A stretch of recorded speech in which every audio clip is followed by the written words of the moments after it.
Kanpai. My drink's almost done. Already. Welcome one and all to episode 201 of Kanpai Cast, where today we're talking about the summer 2025 6-episode catch-up. Half season, half wits. Wait, no. That's the new tagline. Kanpai Cast, half season, half wits. Before we start, we're just going to do a little bit of housekeeping. There's not much to do. It's subscribe, like, drop a comment in the doodly-doo, down below. Please go through our description because we keep all of the memes that we bring up archived on our website, so you can find links to them there. You'll find links to Discords, streaming platforms, Patreon for Xeno. Come harass Xeno while he's streaming. Yeah, absolutely. Please do. I find great hilarity in the few times I drop in.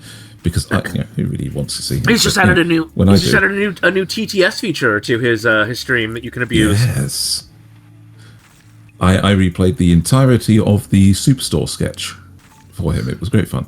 Nice. So, I have the thought. Superstore sketch? The Superstore. See, I can't. I'm trying to find clothes. See, I'll come as soon as you can. I can't find. Store. Yeah, I can't find them. It's just soup. No. I thought you said oh my god. Because there's a TV show called Superstore. And I thought, yes, I don't remember either. That's fair. Anyway, so you can also find the audio version only for your favourite podcasting stories down below. And please do come on over, even if you're listening to the audio version right now, because you can see our memes, which get cut out of the audio version for obvious reasons. Yep. Sometimes Xeno makes that slice real hard to cut off before we get into the memes. Do I? Why? You do sometimes, yeah. It's fine. How? Is it because I just go straight into it too fast? Yeah. Merge all your words into one. It's fine. It's fine. Yeah. Anyway. No, I can space so, yes. So back on track. It is the half-season review, and so Nasuth has actually put together spinners. I did actually put together the spinners this time. You're welcome. Who was it? Was it Strombus Shell that asked us to do that? I think it was Strombus. You can't see them, mind. You can't see them, but they are there. Yeah. So we don't have to keep asking each other what to pick. We've got another six episodes to go before we have to do that again. So maybe we can get it visual. Maybe. It's a possibility. Bloody build that. Oh no, it'd probably just be a browser source that I would capture. Yeah, just go to the browser stylize source. It with our colors and everything. Oh yeah, that wouldn't be too hard. I can change the colors on this. It's not a big deal. Anyway. Yeah. Nasuth starting first. What is Nasuth going to spin for? All right. Well, let's. I'm hoping he's going to spin for one of his shows and not one of my shows. I do seem to be on Xeno's shows. That is true. All right. So, first spin. Oh, I wonder if that's. I don't think they can hear that. No, they can't hear that.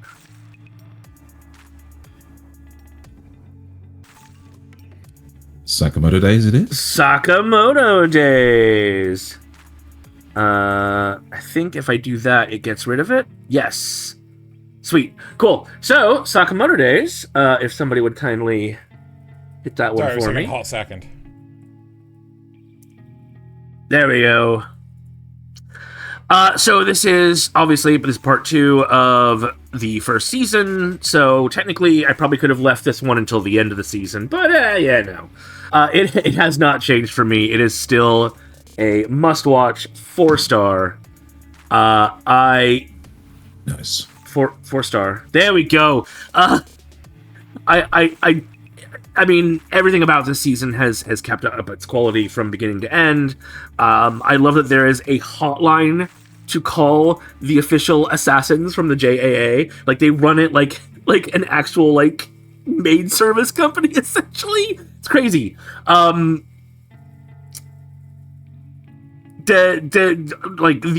stakes are ramping up more and more. Everything before now, with it just being silly goofiness, was merely prelude to things finally getting super serial. I don't know where they're gonna go from here. They've had one big confrontation with the main antagonist, and we now know more about his relationship to Sakamoto.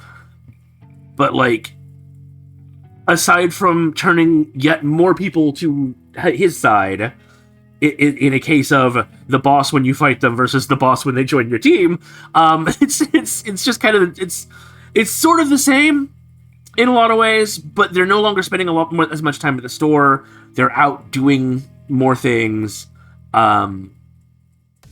There's more of slightly more of a mystery element. They're trying to now go undercover to infiltrate some spoilery stuff that I don't want to get into. Yeah, it's like, so we've been doing the regular John Wick stuff, so we can get to John Wick facing somebody from his past, specifically. And that's, yeah. I did see a scene from the internet of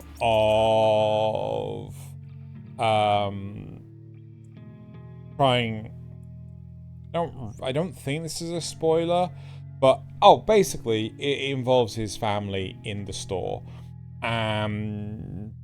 Effectively, you're thinking to yourself, "Oh no, this is gonna go full blown John Wick," and it's like, "Oh no, it really didn't." I just want to ask. I really want to ask. How much is the family involved, the wife and daughter involved in the events of season 2? Because I felt that they just weren't there enough in season 1. They're still not there very much. Oh. Well, yeah, but it's. I get where you're coming from. It's not exactly a girlfriend in the fridge situation, but it is like his motivation is his family, but we don't see his family very much. We just see him, doing his best to protect them. Are the bits we see all very sweet and gooey and adorable? I mean, aside from the fact that his wife is super scary, when it comes to yes, like when it comes to him fucking around. Yeah. So this isn't super spoilery. He's got a leaflet for the assassin, like the assassin training school. Like, oh, here's how you take the entrance exam, sort of thing. And she comes in holding it, like, are you seriously going to train our daughter, make our daughter enroll to be an assassin? And he's like, no, that's not what it's all about. Okay. So she is still super duper scary. The moments where where the family shows up are great, but they are still very, very few and far between. Does she have more involvement than your in Spy Family? Ooh. Well, I mean, she's not. I don't think we see her cooking for anyone. So probably not. No, but you know what I mean. It's just like, you're kind of just faded into the background. You're supposed to be a badass, and she never really got to show that off except for a few times. Whereas Sakamoto's wife may not have as much screen time, but the screen time where she's there is extremely. I wish I could remember her name, so I'm not just calling her Sakamoto's wife. But when she's there, she has it's like Chi-Chi in Dragon Ball, right? When she doesn't have a lot of screen time, but when she is there, she has a lot of presence. Right. Oh, there was one more thing I wanted to say, but I can't remember what it was. Shoot, no, it's gone now. It's well, whatever. It's still a lot of fun if you like that sort of cheesy balance between comedy and really good action. Yeah. Excellent. So much collateral damage. Okay, I'm actually going to pick what I actually discuss. Oh, all right. Oh yeah. No. And I'm going for the jugular. I want to talk about Gachiakuta, right? Oh, right. yes. In part, this boils down to the fact that no one really knows how to pronounce it, because I've heard people call it Gachiakuta. I've heard people call it... Can't remember. Like, there was some horrible attempt at pronouncing it. Like, I think it is supposed to be Gachiakuta, right? Yes, because Akuta is something like the dump or trash. Well, like, to me, the big thing is, like, you know, when you're saying kun, you know, you're saying, like, you know, Thaylien kun, right? You're not saying Thaylien kun, right? So Although Americans do. Yeah, well, they're not supposed to, but they do. Well, I ain't an American, and British people are saying it is kun. It's kun, but it's not kun, right? It's kun. It's not K-double-O-N. But I think the more important thing is that... You're not talking to a raccoon. I think the more important thing is that when you're doing kuta, right, the U becomes very short. So it's kta. Yeah. So, anyway, enough of the semantics of Japanese lessons. Right. Okay. Personally, this is a 5-star pass. Right? I do not want to continue watching this. Right? What did I give it? You know what? I'm going to give you I gave it a 3-star poop. Right. Thaylien, what would you give this? I actually rated it as a 4-star nothing special. Fair enough. Wow. Right. So, I rated it higher than you guys, because this is just a shonen, isn't it? I mean, I'm surprised by you saying this. Honestly, animation, top notch. Oh, this is done by Bones, so it's not surprising that the animation is top fucking notch. Yeah. The sound design, fantastic. The intro, I'm probably going to find the intro, even though I don't like the series. I actually genuinely like that intro. I think it's actually a really good intro. But the plot is so formulaic and reminiscent of like major Shonen Jump titles. Like, and I like do mean specifically Shonen Jump. I like the idea of their powers being, if you love an object enough, if you take care of it, it'll gain personality.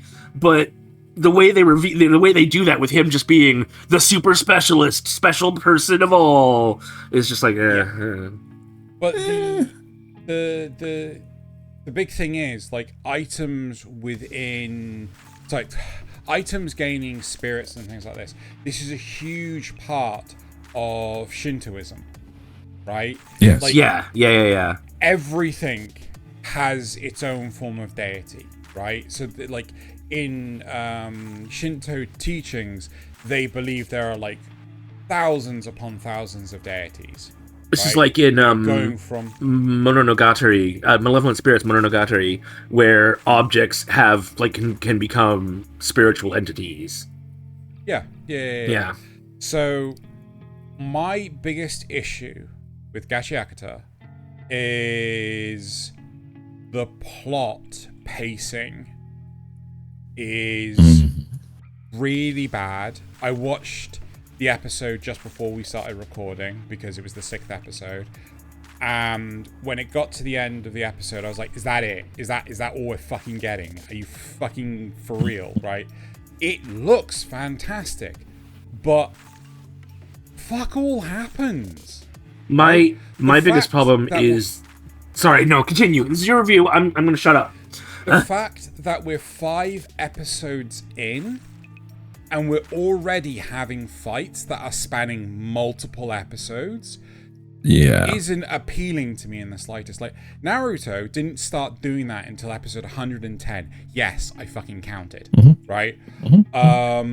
You know, to me, it's like, if you're going to have a big combat scene, unless it is spanning, you know, jumping from person A to B to C to, like, different locations and things, it should be contained within the episode.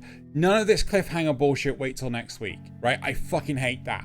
Unless it's maybe the climax of the season, but definitely not the beginning of the season. I will give you that. I will actually genuinely give you that. That's actually a really good caveat. Episode 11 of 12 is a caveat, yeah. Yeah.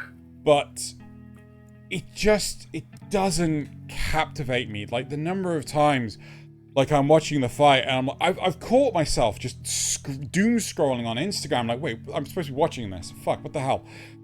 I cannot be, like, really interesting premise, but until Demon Slayer and Jujutsu Kaisen are finished, I'm not interested in picking up any of the Shonen Jump stuff.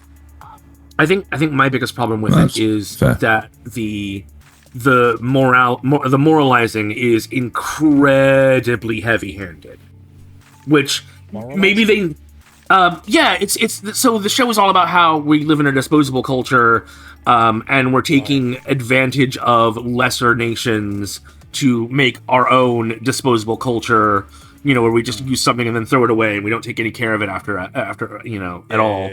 How that's a bad thing, right? That's the heavy-handed moralizing in the show, which you may need for a younger audience, right? That's I understand that. The show is probably not aimed towards 3 middle-aged men.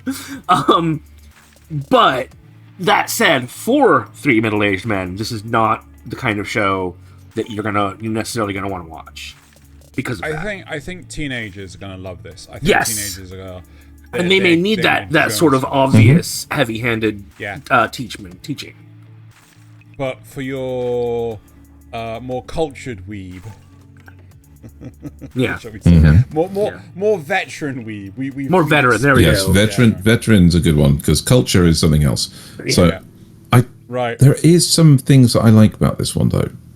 Like the possibilities with these objects, especially now that he's figured out that if somebody else has already cared for something, given it a personality already, then he can bring out even more out of it. That has possibility. It's the I win button, anyway. Right. All right. Yes, please go for a randomizer on me. All right. I wonder if I can turn down how long this takes to spin. Come on, Clevatess. Nope. You're getting the Shy Hero and the Assassin Princess. The Assassin Princesses. All right. I think that's that. So, let's scroll down to my thing. Okay. So, this one is still a nothing special 4. The show is still cute. The repetitive joke has been reduced as like an obvious joke, which is something I appreciate, and it's now more of a plot device. You know, like the girls are talking normally, so assume he's either not there or he's unconscious. You know, that kind of thing. And it's occasionally used as a joke. You know, they took a whole half episode to try and address it, which ended up just being a excuse to put the girls in cute outfits section. And I'm glad they got the trope out of the way early. You know, it seems like a show that's full of these kind of tropes. They just got it out of the way. They rarely use the unconsciousness as a hack, deliberately on screen anymore. You know, like they'll use it for attempts on his life or for very important things, like when the assassin dressed as a priestess needs a cigarette. The predictable point of the 3 girls actually making friends has been, you know, fairly cute to watch, actually. And it's happening completely behind the hero's back. You know, so we're not really following the hero as a character. We're following the 3 girls as they go on an adventure with a convenient excuse to be together and argue with each other. You know, getting drunk together brings out their friendly sides, being on mission brings out the competitive sides, and being on their own brings out their scary sides. Which one is the pink-haired one? Is it Rem or Ram? Ram. What's Ram doing here? Yes. Sorry, continue. Anyway, it's like getting ambushed at night by a bandit who's after the heavy goods the team is transporting. But Goa the dancer is on watch. So, of course, when he shows up, she says, "Oh, a bandit, what are you going to do with me?" You know, that kind of trope. Right, you know? But then it quickly turns into, like, trapping him under the weight of the heavy box while she uses her control poison to send him to sleep. And he is not the same person in the morning after, shall we say. But the rest of the group doesn't even know that happened, just because, you know, she just took care of it. It's, you know, it's dumb fun, it's cute. It's not exactly the most gripping of shows. It'll stay a nothing special until it either does something to actually tug on my heartstrings, or give me the warm fuzzy feelings of a proper parody friendship journey, or until it does something really stupid and just falls flat. I get where you're coming from. Personally, I feel this is more like on the low end of acquired taste, like a 1 or a 2 star, because like there's plenty of like fantasy stuff this season that I would rate this well above, right? Like Clevatess. Clevatess. Clevatess. Seriously, Clevatess is just like, oh my, like. We'll get there. We'll get there. Yeah, we will get there. But I feel like this is a caliber that is on a steady incline, keeping pace with expectations of the audience.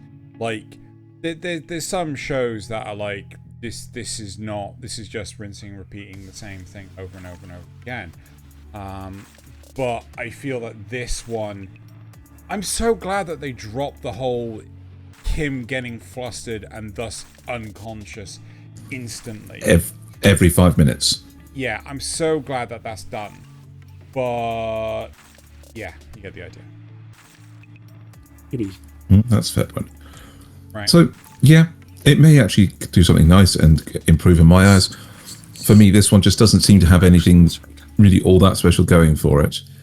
So yeah, but I think that's just a personal taste thing. I'm surprised to see you rating it higher. So well, I've watched some serious shit this season so far. That's a fair point. Right. All right. So it's less that he actually rates it highly. It's more that he's got like, not Stockholm syndrome. He's been so abused by the other ones. I know. I've got a very full low bar at the moment, and it's just like, it's kind of pushing up the average, so to speak. Sorry, is that what the kids are calling it these days? Yes, that's what the kids are calling it these days, especially when I get to my next thing. Pushing up the average. Oh, right, dear. Should we move on to your next thing? Sure. So hold on. That was the Spy Hero and the Assassin Princesses. Shy Hero. The Shy Hero and the Assassin Princesses. Sorry, the strike through confused my brain. No, Shy's in another show. Oh my god. Yep. Shy is also in another show. Should have been spinning that while we were gabbling. Nah, it's fine. Is Rising of the Shield Hero. Well, now. So, this one. So we didn't watch the first 3 episodes. We waited to. Zeno, have you actually watched it, or are you waiting for the full season? I don't know. I haven't watched it, but I don't know if I'm waiting. Okay. I have. I've watched it. Okay. Well, currently for me, this is an acquired taste 3-star. Right? I don't remember what I gave season 3. I don't think it was that high, though. It might have been by the end. I think I figured out why. Even though this show is doing objectively better than season 2 or 3, I still don't like it as much. And I think it's because there are 2 reasons. There are 2 big reasons that I can think of. The first is there are still an insane number of girls who want to jump Naofumi. And the second is that seeing him on the back foot in season 1 really kind of added something, in my opinion, and there just really hasn't been anything like that at all since then. Even when he was transported to the other world, or fighting the spirit tortoise, it never quite felt this. Everyone was behind him in those situations. But I feel he's not been the underdog, has he? No, and I get the show has to grow and change, and he can't always be the underdog. But yeah, I feel like the path to get here was unsatisfying. Even with shows like Mushoku Tensei, where Rudius was on the back foot for the longest time, when he got foisted onto his cousins, the other Grey Rat family, and then got transported to the Demon Continent. Like, he was massively on the back foot, then came home and, he kind of slumped around and things, trying to find his loved ones and everything. But I feel that he has been growing and getting to a better place constantly. Yeah. And not always being on a back foot. But I feel the biggest attachment for Rising of the Shield Hero is that the first season did a phenomenal job elaborating on all the characters and developing them. And yes, and now there are too many. Yeah. Yes. And one of the characters that was... We loved to hate him in the first one. It's the Spear Hero, and he's now just out blowing up bad guys. Yeah, we've seen him like nobody twice realizes he's doing so far. it. Yeah, and he's being manically blowing up bad guys with magic to the point where the other heroes are finding like scorch marks on the road and wondering, well, who the fuck did that? Yeah, because they have no idea where he is. So the first 5 episodes take place in one of the animal kingdoms. It's not Katenlo where Raftalia's the Empress. It's the other animal kingdom. Siltveld, that's the one. Siltveld, the one that the Shield Hero founded, the previous Shield Hero founded. Yes, the one that the Shield Hero is basically the god of. The political intrigue in there was 100% better than the underground fighting ring in season 3. And definitely, obviously, by that metric, also way better than season 2. Yep. But eventually, it culminates in this duel that lasts like what, 2-3 episodes? Well, the actual duel itself is an episode and a half. But the build up to it is half, yeah. And to me, it feels like there's no reason for Naofumi to be going along with any of this at this point, because this is past the poisoning. This is past him, getting them to. It's not. If I may, Yeah, go ahead. I actually did kind of like the fact that Naofumi tried to do something clever when using the poison as a thing. Yes, I agree. Say, right now, you lot, I've just been poisoned. You lot fucking listen to me now. And they politicked around him, and they did that. So he realized that there's only 2 ways out of this. One is I fight people. The other is I run away and leave enemies. Just slip out the back and go for it anyway. So he's either going to leave or he's going to fight, and the other guy. But he's fight. not the one that fights. It's no.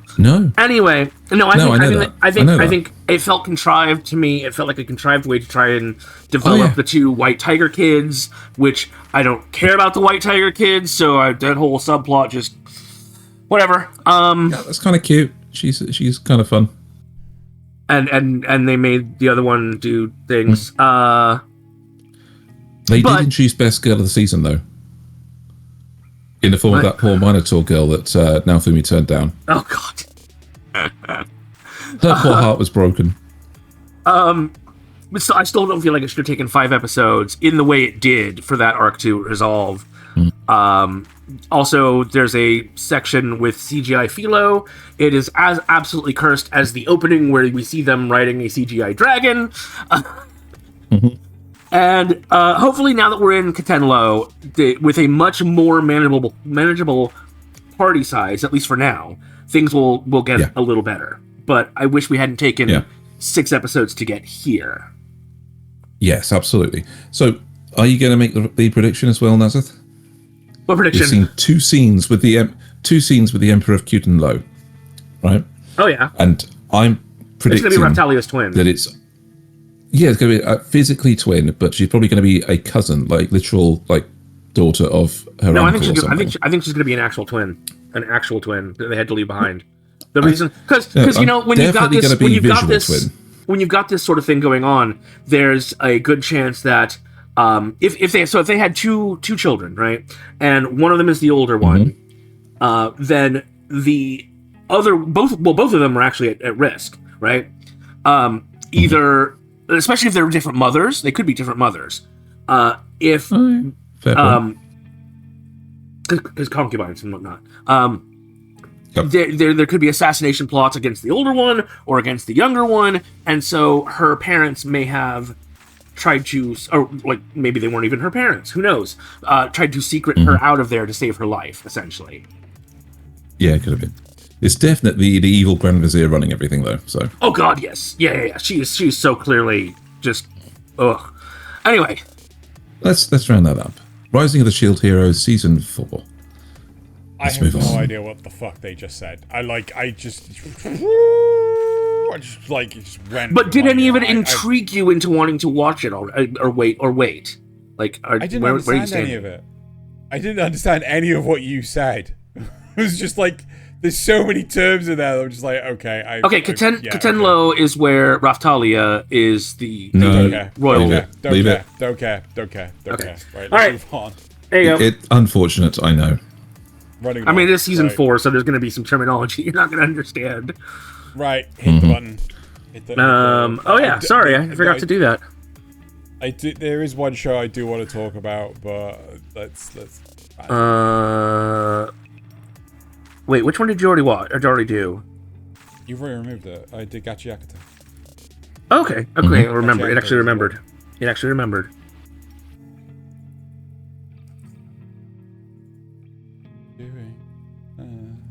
Okay. Detectives these days are crazy. Right. This is a wee bit of an oddball. What page that's. So, what did I give this last time?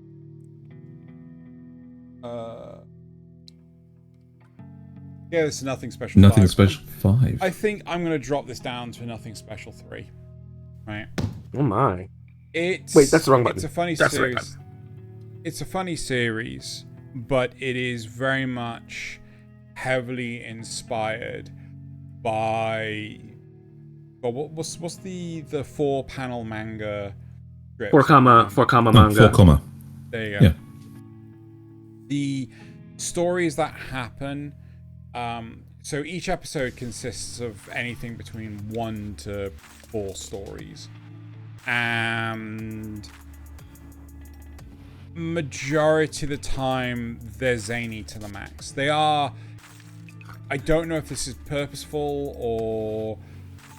I appreciate your Animaniacs reference. Huh? I appreciate your Animaniacs reference. So, I was literally humming it. The important side of all this is the way that the episode is structured with the different short stories. They are over an overarching theme, right? So the most recent episode was about female characters being feminine, or therefore lack of, right? And how they're perceived and things like this, like how useful they are to the detectives that they're working with, so on and so forth. But I can't necessarily envision that that's how the manga's oriented. I can easily envision that it's just a higgledy-piggledy mess, so it doesn't, follow the same sort of structure. So I do appreciate that the anime's done this. Animation is pretty damn good. The references that they make are massive. So there's I can't remember what the there was one of the bad guys in the original Dragon Ball. I can't remember his name. He was an assassin who broke a pillar through it. Oh. And then rode on it. I can't remember. He would jump on it and use it, kind of like how Goku would use Nimbus. Yes. No, I do know. It's Assassin Tower or something like that. Is it?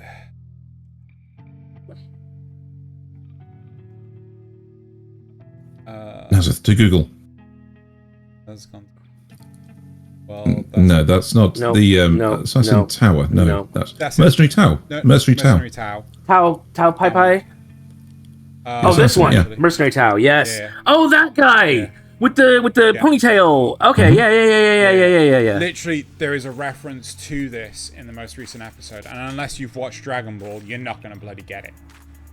So check out last week's episode of Kanpai Cast where we discussed references in anime and whether they spoil or improve a story.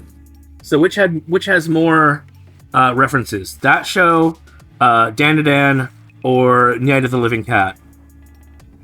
I can't speak to Nyaight the Living Cat because I've only watched 3 episodes. Oh. But I feel this one's stupidly heavy. Mm-hmm. It's difficult. It's really difficult to say. Because I feel like there's like so many in one episode of this, and it's just like I'm not picking them all up, and I kind of feel like that's also a negative towards the series as well. It is funny, it is zany. Characters doing. I think the highlight of the whole show is characters doing stuff that is completely unpredictable, right? And that is what's keeping it fresh and making me literally laugh out loud.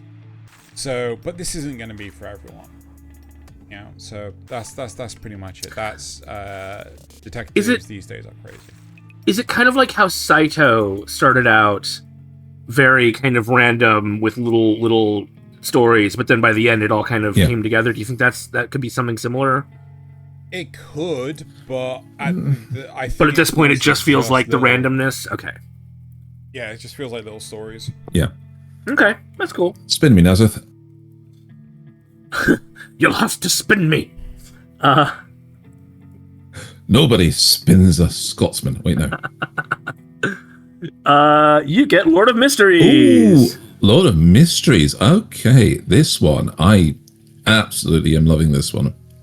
So it's so far unchanged from its acquired taste 5-star rating, because you still sorry, I had a biscuit. There we go. So just didn't want to be choking on biscuit crumbs. So you still need to be of the mind to look into these things in the first place before you'd enjoy it. But it's creeping up on the must-watch category. We're starting to see the power build in the show, the Lovecraftian horror mystery, where secret societies worshipping things from beyond this world, things that we think we can understand but ultimately can't, moving to find answers to questions we don't even know yet. The mood of the show, the vibes in its world building are immaculate, even if the settings of the individual scenes are a little disjointed, just for now. There's 2 simultaneous goals in the show that originally conflicted but now are overlapping. So the first was the world around our protagonist and his journey to power within that world, where, you know, with the potions and things. The second is the hidden world the protagonist has gone to using this strange ritual that brought him here in the first place, and him gathering the power there and bringing connected people to that world, to have recruited power, as it were. In the first few episodes, these were like 2 separate things, as he and the audience had to figure out what they were in the first place, you know. But now he's bringing the 2 together. The people he meets in the other world above the fog are able to invoke him like a patron, in like a D&D patron almost, because the invocation grants him some of the power that he has in that place, and he's able to pass that on to them. And then the journey in the real world, seeking the potions on the path of becoming a powerful seer, is starting to lead him to act as a seer would, you know, getting a side job at a divination club, taking part in more missions with the Nighthawks, and, you know, in turn, the insights he finds there help him pass on wisdom to the people in the world above the fog, and progressing their paths as well. And then, of course, in the more day-to-day stuff, the less plot-related stuff, the monsters, the eldritch transformations are perfectly done, combining body horror with the more eldritch horror of the beyond, and the action defeating them is great. Really is. I mean, it is a scene where they're trying to take on a 7th level person, a witch, and she manages to get some blood from one of our main characters, and is starting to use a spell on it, blood magic, like a voodoo magic. And no explanation, the guy rips off one of his fingernails, pulls out a chunk of hair, stabs the wound with the nail and throws it away, so it's covered in blood, and this fingernail covered in blood and tied up with hair. And the spell she uses burns that up instead, because he shifts the voodoo magic onto that. It's a perfect show don't tell moment, where you see this building up and this desperate actions and the result all play out quite simply. So the action is absolutely, that kind of, well, again, you keep going back to the word Lovecraftian spell usage and things. I'm loving the understated characters combined with these overstated, warped creations from the monsters. And the SCP-style items they use are absolutely fun as well. Like the mutated sun crest, which dispels wraiths after being near them for a minute. But after 6 hours, it'll turn the person holding it into an idiot who can only say, "Praise the sun." Oh my god. It's okay. Really risky stuff they bring out. I'm definitely sticking with this one. I maybe even bump it up to the must-watch territory by the end, because this is just getting better and better as I go. Nasuth, I recommend it for you. I think you'd love it. It does sound interesting, yeah. So that was Lord of Mysteries. Unless anybody has any questions. How do you feel about how many seasons this show's getting? I'm excited, actually. There's at least 3 confirmed. Final movie. Ooh. Yeah. There's a long run planned for this thing. It's huge. I'm excited. I want to see where this is going. I can only see this getting more and more weird and wonderful and disgusting as it goes. Mm-hmm. Right. Okay, so that's Lord of Mysteries. All right. So now on to Onmyo Kaiten Rebirth Verse, which is a terrible name. Even if it kind of makes sense in universe. So this one was an acquired taste 2. Now it's crept up to an acquired taste 4. So this is actually, I had to look into it because I was like, what? Who made this? It's David Productions, which explain. But I think it's the team of David Productions that did Undead Unluck, right? But that it explains why they make. Right. I think there are so many stylistic choices, like everyone having two-tone hair, so many bright and colorful things. But like the place this is going is really interesting. So at first it was like this guy gets, after having countless dreams about a mysterious woman and another world, he finally gets sent there, and he finds out he's gained an incredible power along with it, as you do. And the entire point is like it's some weirdly futuristic version of I can't remember the name of the city, but like ancient Kyoto essentially. And they keep getting attacked by these weird oni. They're these black mist events, and strange, powerful oni come out.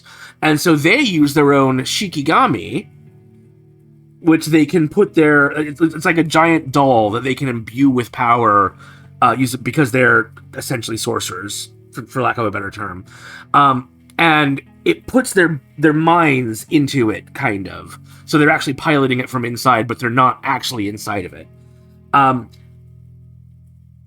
so you got this mixture of giant robot battles, and then him, as his power develops, as more of a tokusatsu hero.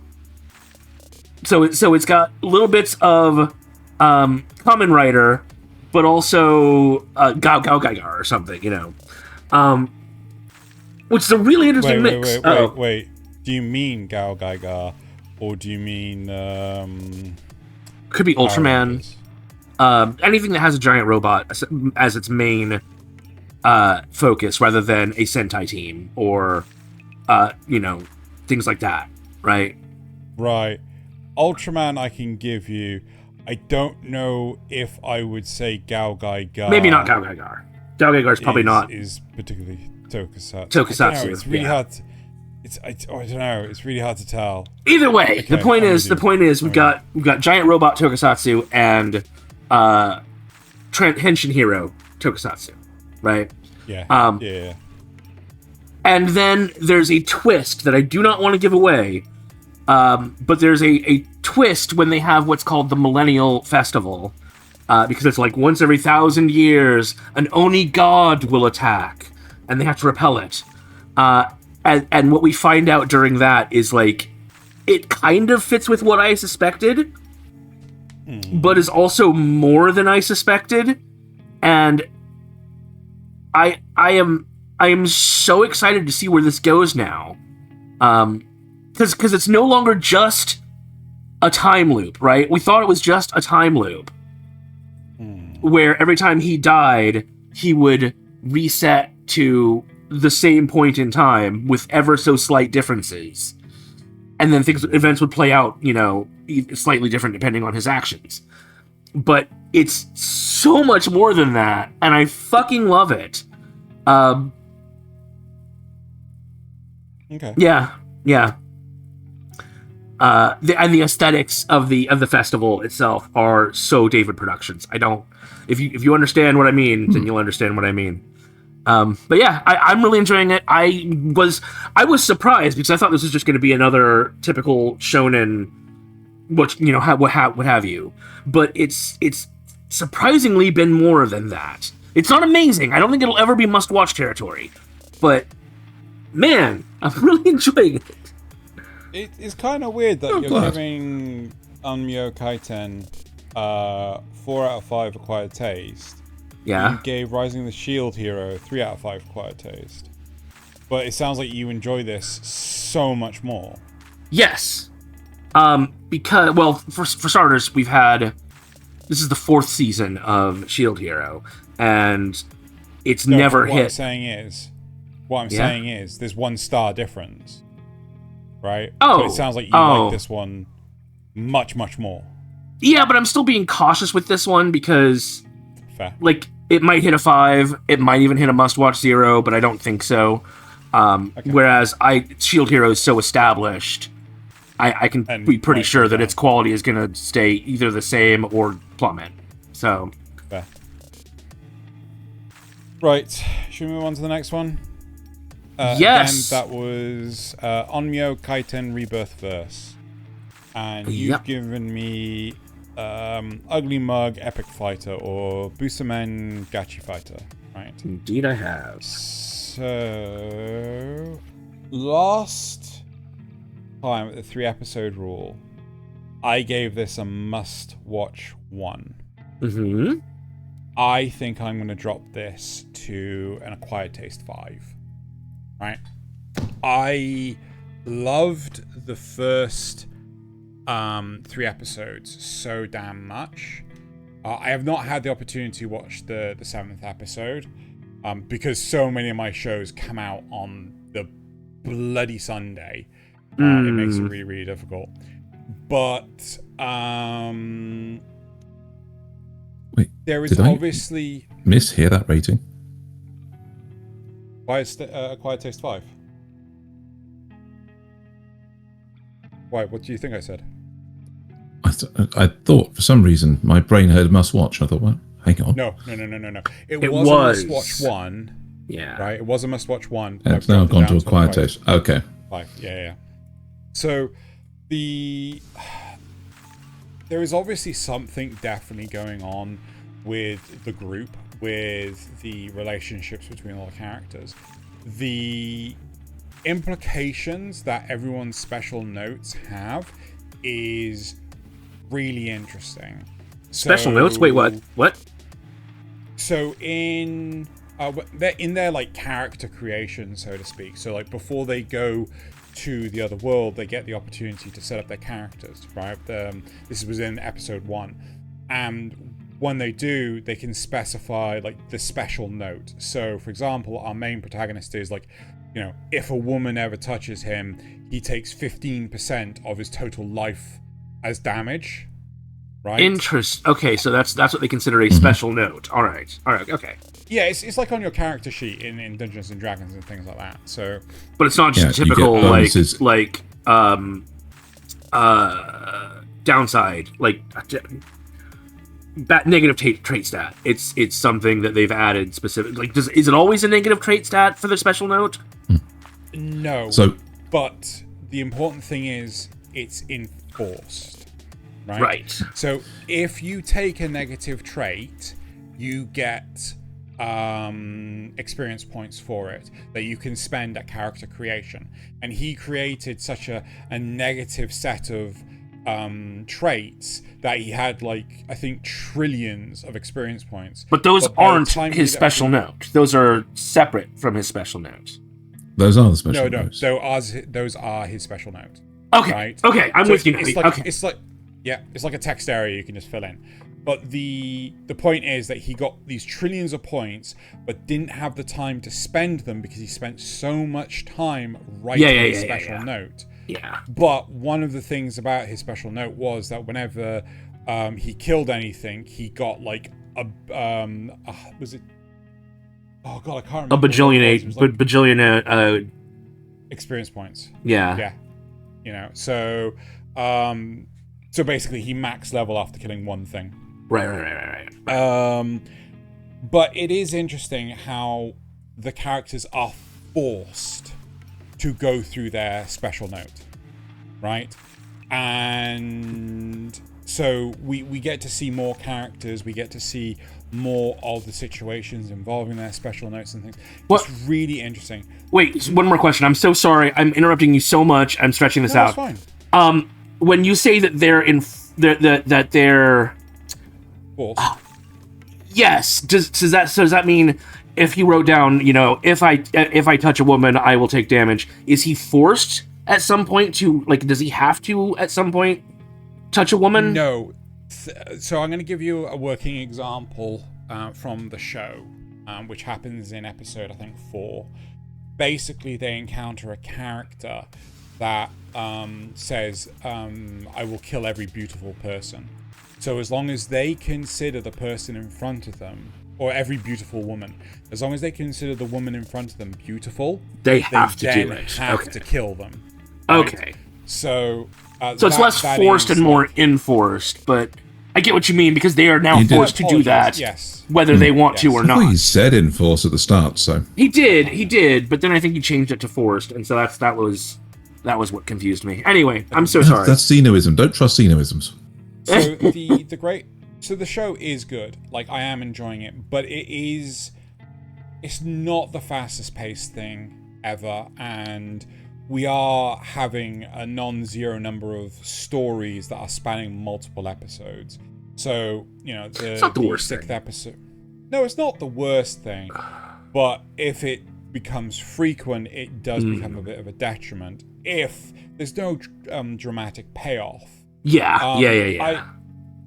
I do love the characters. The characters do feel really well rounded off, and there does feel to be a strong mystery about why this party is together. However, just like in Gachiakuta, I do feel the sense of, like, wait, was that the whole episode? Fuck, that was over quick.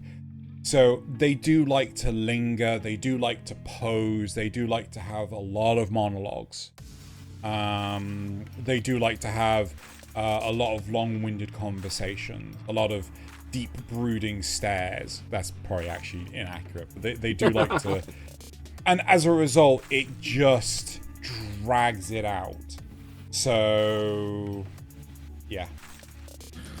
I don't trust stares. They're always up to something. Indeed. Oh my god. Indeed. Right, so that was Ugly Mug Epic Fighter, or Busamen Gachi Fighter. And we're moving on to Scooped Up by an S-Rank Adventurer, according to the Spin the Wheel. Exactly. So this is unchanged for me. Still an acquired taste, 3 stars. Once Xeno gets it switched over. Yep. There we go. But I want to say this. So acquired taste 3 stars, unchanged, in a good way. The basic plot is still the same.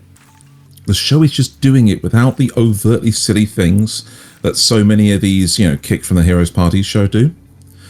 There's no forced harem. The adventurers on his team are teaching him that it's okay to let them do things with him rather than him running around doing everything. There's a simple little romance between Lloyd, the main character, and the pink thing Yui, which appears to be supported by their friends. And there's no objectionable aspects here. Like, no slavery, no questionably aged characters, no situation implying unwilling bond mergers. Just fantasy adventure with a powerful main character who uses his power to make everyone else more powerful instead of himself. It's unusual in that there isn't anything controversial about it. After all the shows we've seen with these ones, with slavery, with weirdness. No, anyway. So on the actual thing, the major plot point of this arc is now happening, where a neighbouring kingdom is invading and causing distractions to weaken the city, sending all of their adventurers out on monster hunts. Monsters that we find out are being drawn to specific places by magic. The city guard and the lower ranked adventurers are the only people that are going to be in the city when this army comes knocking. Solving the problem of the monster hordes is the task, and there's a section dedicated to the fall from grace of the original hero. There's the one person from the hero's party that actually figured out that Lloyd was the reason they were powerful, has left the hero to help the city defense, that kind of thing. Nothing, there's no massive showdown over it either. It's just when they are discussing the city's defenses, the hero tries to be very arrogant about it, and everybody says, no, that's not going to work. We're like C rank and below. We can't fight like that, And even his own party says, no, since Lloyd left, we haven't been able to do that either. And so he runs off in a tantrum. The story's like standard fare. It's decently well produced, and the lack of objectionable things in it makes it a simple and entertaining watch, if you like this genre. So when I say it's unchanged, I mean that in the best of ways. It's just unchanged. Maintaining its quality, yeah. Yeah. But again, not the best show out there. So nothing that will surprise you, but nothing that will make you angry either. Yes. So you can watch it and enjoy the characters for who they are without turning around and going, no, that's completely stupid. Why would they do that? I say nothing that will surprise you, but the fact that there are no underage love interests is a bit surprising in and of itself for an anime. Mm-hmm. So yeah, that's all there is to say about this one. Squid Up by Necronomico Adventure has its own charm. It's a nice little acquired taste 3-star. Okay. Move on. Yeah, sure. I'm just clawing some time back from the other ones we've run over on. Fair. So next up is Kaiju number 8, which I need to go ahead and... Which I haven't kept up on. Really? Well, that's fair. I think they only have 5 episodes out, unless you count episode 0. Yeah, exactly. And it's 5 episodes of an 8-episode series, so you are at the halfway mark. Wait, there are only 8 episodes in the season? Oh, fuck. Can't believe it. It's 11. No. No, it's 11. Oh. I thought you said it. I thought you were the one that told us it was 8. No, it's 11. Whew. I swear. Hold on. Let me look it up. Well, while he does that, I will go ahead and give you my rating, which is... I don't remember what I gave it last season, but it is currently a must-watch 4-star to me. Now, I know Xeno will probably disagree because he's read the manga, and... No, I haven't read past this. I only read season 1. Oh, okay. All right. So far, I think the pacing is fine. Why did I write no change? We didn't rate it last week because there was only 1 episode. Yeah, no, I meant last season, but yeah, I don't know why I wrote no change because there's no. Yeah, I don't remember what I gave it last season. I highly appreciate. It is 11 episodes. Okay, cool. Sorry. I highly appreciate the Godzilla-esque music during Kafka's nightmare sequence in the beginning of the season, and then they bring it back when there's a basically a real Godzilla attack. It's so good.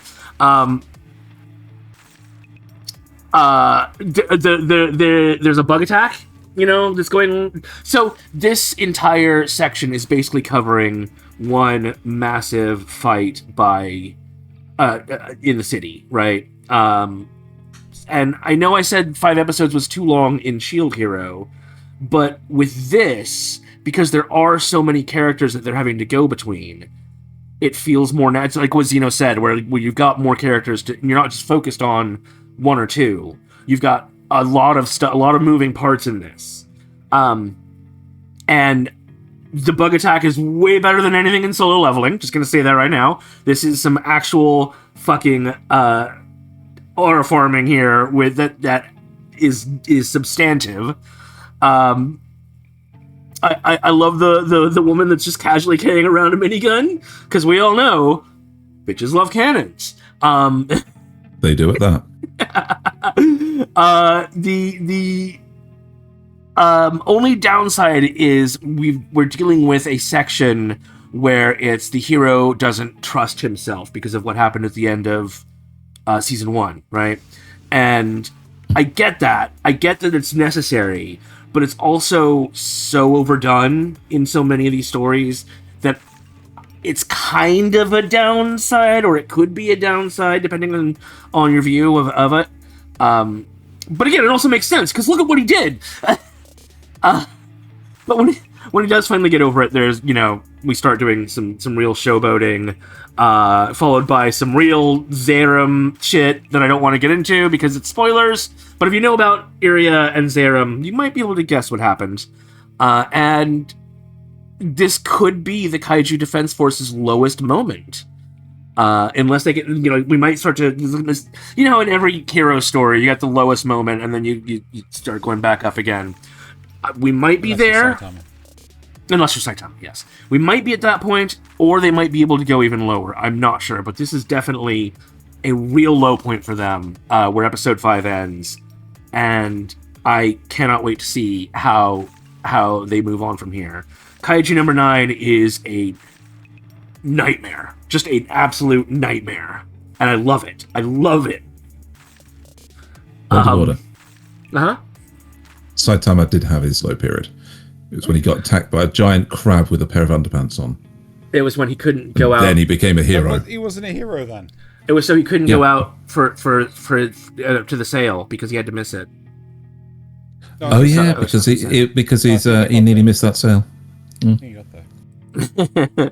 Anyway, do you guys have any questions about Kaiju number 8, or shall we move on? No, I'm going to watch it. I'm going to catch up with it. So, my concern is, okay, yeah, you've got loads of characters, and I just they're covering lots of characters, and we're having, you said 5 episodes in just one fight. So it's the kind of 2 fights. They're connected, but it's kind of 2 fights. So there's better. The girl, the blonde girl's father. I don't care. Okay, all right. Don't care. All right. My important part is, and this is why I fear that One Punch Man season 3 is going to flop hard, is that Kafka has got barely any presence in the 5 episodes you have seen. No. He's got quite a little presence. Okay, that's good, but that's my concern, because I haven't read past this point. I haven't.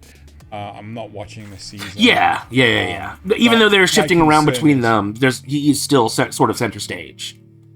Because this was one of my biggest bugbears with a lot of Western stuff, is the fact that because they got so many damn characters, they are jumping around. Oh, actually, My Hero Academia is another perfect example. They're jumping around between so many damn characters in each episode. You're barely getting any time for those characters to do anything. They establish the shot, then they move on to the next one. No. It's like 4 or 5 different groups depending on the time that you're at. Sometimes even less. Sometimes it's just 2 or 3 because they're kind of moving around. Like I said, lots of moving parts, so they're kind of moving around. But so you don't think that's as bad? Okay, fine. No, because they all. And again, 5 episodes. they all get sort of a chance to breathe. It's all kind of interconnected. So I think it's a lot better than something like Game of Thrones or My Hero Academia.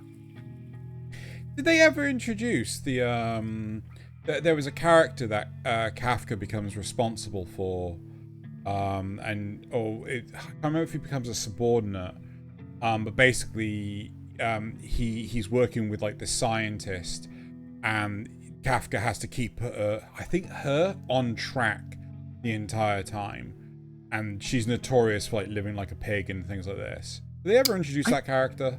Don't remember that in season 1. She was in the end credits of season 1.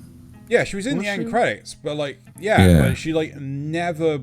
I don't think they ever did her part of the narrative, and I don't understand why. They just skipped it. Yeah, I don't think she's in season 2 either. Maybe she is. I don't know. There's another scientist guy though. He's really cool. Right. Right. So that is Kaiju number 8. Xeno, tell us about Nukitashi the Animation. The wheel has decided your fate.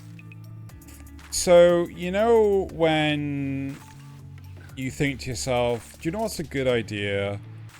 Let's go down the rabbit hole and see what this meme is about.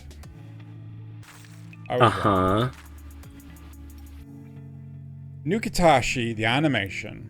Oh, you did hear it, okay. Is a 1-star pass. Right? And Xeno likes his perverted stuff. He watched High School DxD. The only reason... I'll get into it. It's also a... I can't believe this is not hentai. I'm not kidding, right? This should be full-blown adult stuff, right? I mean, they have to show it with audio only on that one channel. Yeah. So if you've been following Kanpai News, you would know that they have been censoring the show to oblivion, to the point of you can't actually watch any of the animation. It is audio only, right? I had to go through all of these screenshots to make sure that our screenshot picker didn't pick up anything that could not be shown on YouTube. I am not kidding. I had that one meme that I didn't realize was just full of certain objects. Yes. Just littered around. Right? This oh my god. You think interspecies reviewers plural, sorry, is bad, right? People give shit to gushing over magical girls. None of it is as degenerate as this show, and I strongly recommend that unless you're a horn dog, do not watch this. Thaylien? But one, the animation isn't flaming hot garbage. We can see that Thaylien's already watching it right now. One, the animation is actually surprisingly better than some of the other shows that are currently this season, which to me says something. The other side of this, I really want to highlight the value of not censoring the art form, right?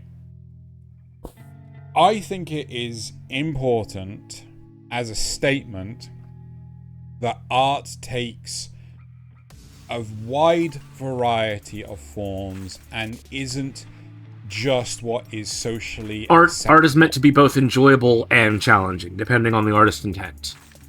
Yes, it should be challenging.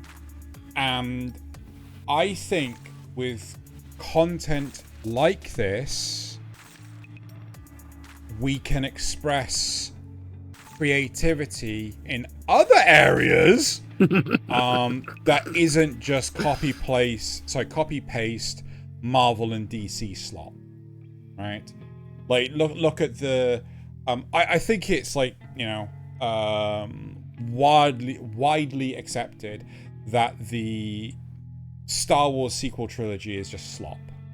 You know, I think it's widely accepted that anything past Avengers Endgame is just slop. And so much of Western production. I mean, like, look, how many movies did it take before Disney decided to stop producing live action rehashes of their animated masterpieces? Right? As far as I know, they haven't. Huh? As far as I know, they haven't stopped. There's still more planned. Lilo and Stitch was the last one. Like, the rest of them were cancelled. The rest of them were cancelled unless they decided to change their mind. So, I do not want to condemn Nukitashi for existing, because I think it is important to challenge the audience. The status quo. The status quo, yes, thank you. But this is straight up smart. Like, I am not kidding, right? I haven't even told you what the premise is about, because I don't bloody understand it. But see, they can get away with it because and regretted it. They can get away with it because it's not meant to be lascivious. It's meant to have a story. Okay, right. So the premise of the show is going to finally talk about it. I'm hoping that you've actually skipped to the next thing entirely. But so the whole premise is there is an island off. I think it's an artificial island off the coast of Japan with a lewd law, right? And the idea is, with this lewd law, you gotta get it on, right? You've got to, right? And that's it. And our main group are trying to be wholesome. Yeah, I know. That's as risky as our... So this is like the reverse of Shimonetta. It's warm here. Where they were, where dirty jokes were outlawed, yes, and they were being lewd. This is a lewd world, and they're trying to be wholesome. Yes, they're trying. Oh my god! They're trying to have it so that you are only doing these acts for love, not because some law told you to. Right? This is the most degenerate horseshit ever, and I'm expecting Thaylien to have watched it all within 5 minutes. No, he said he just looked at the manga and regretted it, so, you know. Yes. Regrets that he didn't actually catch on to this sooner. No, anyway. Regret this on my search history, because people check that. Please, for the love of God, don't watch How old are these characters?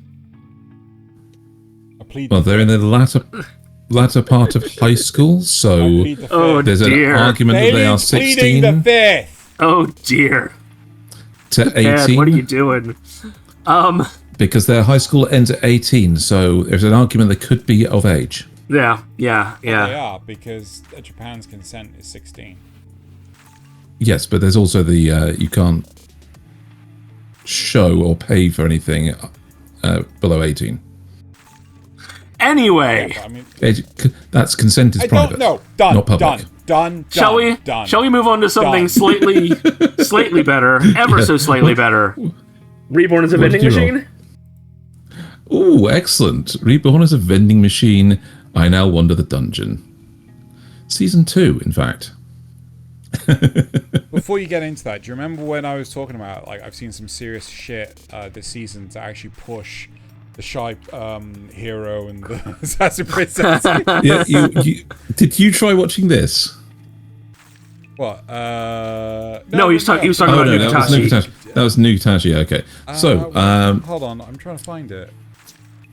Why can't I find it? Oh, is that it? You show me the thumbnail. Yeah, it's the blonde girl. Yeah. Okay. It's not actually the vending machine on our system, because that would be too obvious. So, this is an acquired taste 4-star. Oh my god. So, I mean, after establishing they can actually go on adventures, fight off monsters and so on, the plot has gone a little differently than I first thought. So, crushing a Netherlich under a giant ice vending machine, having to scramble to defend the current, the different strata of the dungeon from the armies of monsters. That's right. This started out with like stupidly overpowered stuff, didn't it? Yeah. Yeah. Stuff. It's all giving us some nice little moments with these supporting characters. All good. Standard isekai adventure things to do, right? But now revealing that the supporting cast has a plan to defect to the evil side in order to fix their tragic backstory situation. Oh my god. And they jumped the gun on trying to convince our main characters to join them. If they'd given them a bit more time to join them and become part of the team, they probably would have followed through with the plan. So now 4 of the supporting characters have just run off to join the evil guys, and we can't find them. Throw in the fact they faked us out a little by introducing a very, very weird character, even by the show standards, in the form of their team healer, where he has a blessing of might and a blessing of sensory manipulation, so he can do pseudo illusions and mind control on top of healing magic. But also that he has a serious fetish for boots and shoes. Not feet, just what you wear on them, preferably after they've been worn for at least a year. I thought it was just going to be, getting to know the oddball characters and back to the action where they show that these characters are actually reliable. But no, having to face off against 4 of the members of this supporting group, the Mynoghra Fools, who have now run off somewhere to defect, has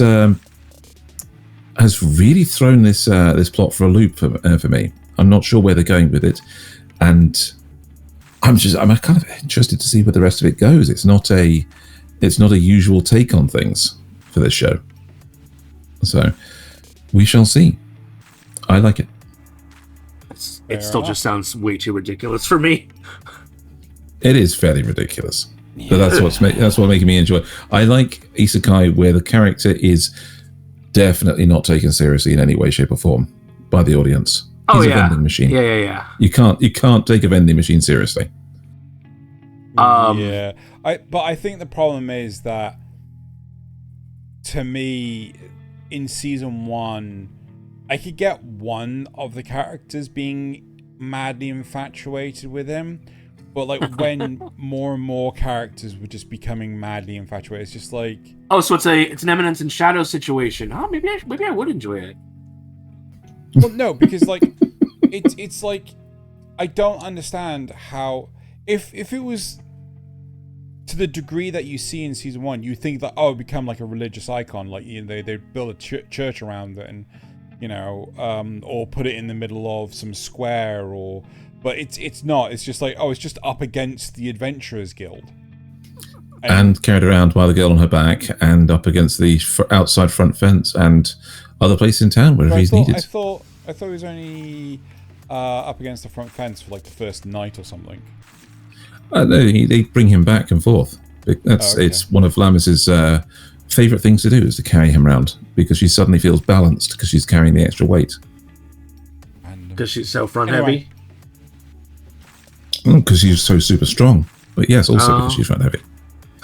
Cool. Right. Anyway, this is not a problem suffered by the Tougen Anki girls, I'll tell you that. Let's move on to Dekin no Mogura. Yeah, do it. Absolutely. The Earthbound mole, isn't it? It is. He is the Earthbound mole. That's it. So this was an Acquired Taste 3. I am moving it up a 1 to an Acquired Taste 4. This is just really fun. It's still not Danadan, right? Danadan has its own unique blend of comedy and serious tones that are amazing, and art style that are amazing. This is not that. It's not as good as that, but it's also kind of doing its own thing, and I'm okay with that. It's different sort of type of humor, different general vibe. Not going to be for everyone the same way that Danadan would be, though, because our main character is just so. I was trying to figure out how to compare him to a different character in media, and the only ones I could come up with are Vash and the Doctor from Doctor Who, right? But he's not really. Both of which are fun examples. he's clearly smarter than he acts, and better natured than he acts, but he's also just so lazy. So he can't really fit either of those, but it is a similar vibe.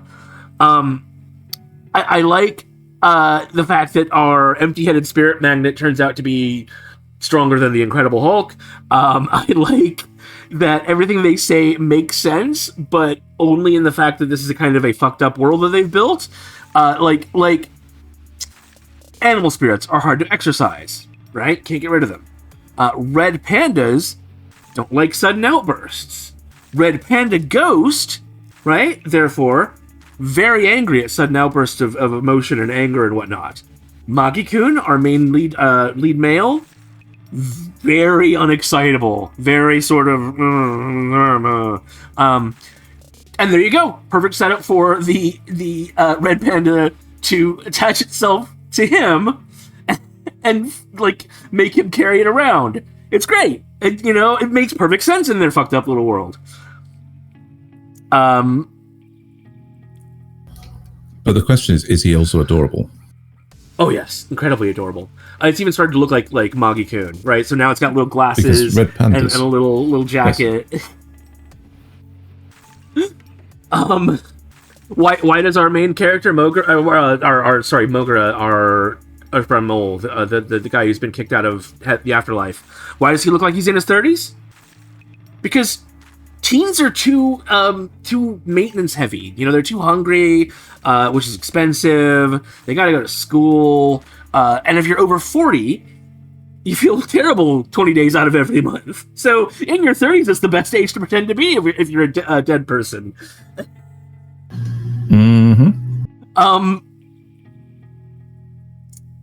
And again, just like Dan agree with that assessment. Just like Danadan is not afraid to get serious, this show is also not afraid to get serious. First, in the first 3 episodes, we had the story of how Mogura saved the family of our other exorcist back in World War II, right? So he saved that family, and now that family owes him, so they always help him out when he needs an exorcist. We had that in the first 3 episodes, and then in this 3 episodes, we have the tale about a creepy doll and the family, the fucked up family that has, is keeping it, right? And I just, it's so good. Like, it's not great. Again, it's not Dandadan, but the fact that it's got such a unique art style and a different sort of dry humor mixed with these moments of really deep story I'm finding it really enjoyable. Oh, I also like that not everything that seems supernatural is supernatural. So in the 6th episode, they introduce a quote-unquote fortune teller, right? But she doesn't call herself a fortune teller. Other people call her that.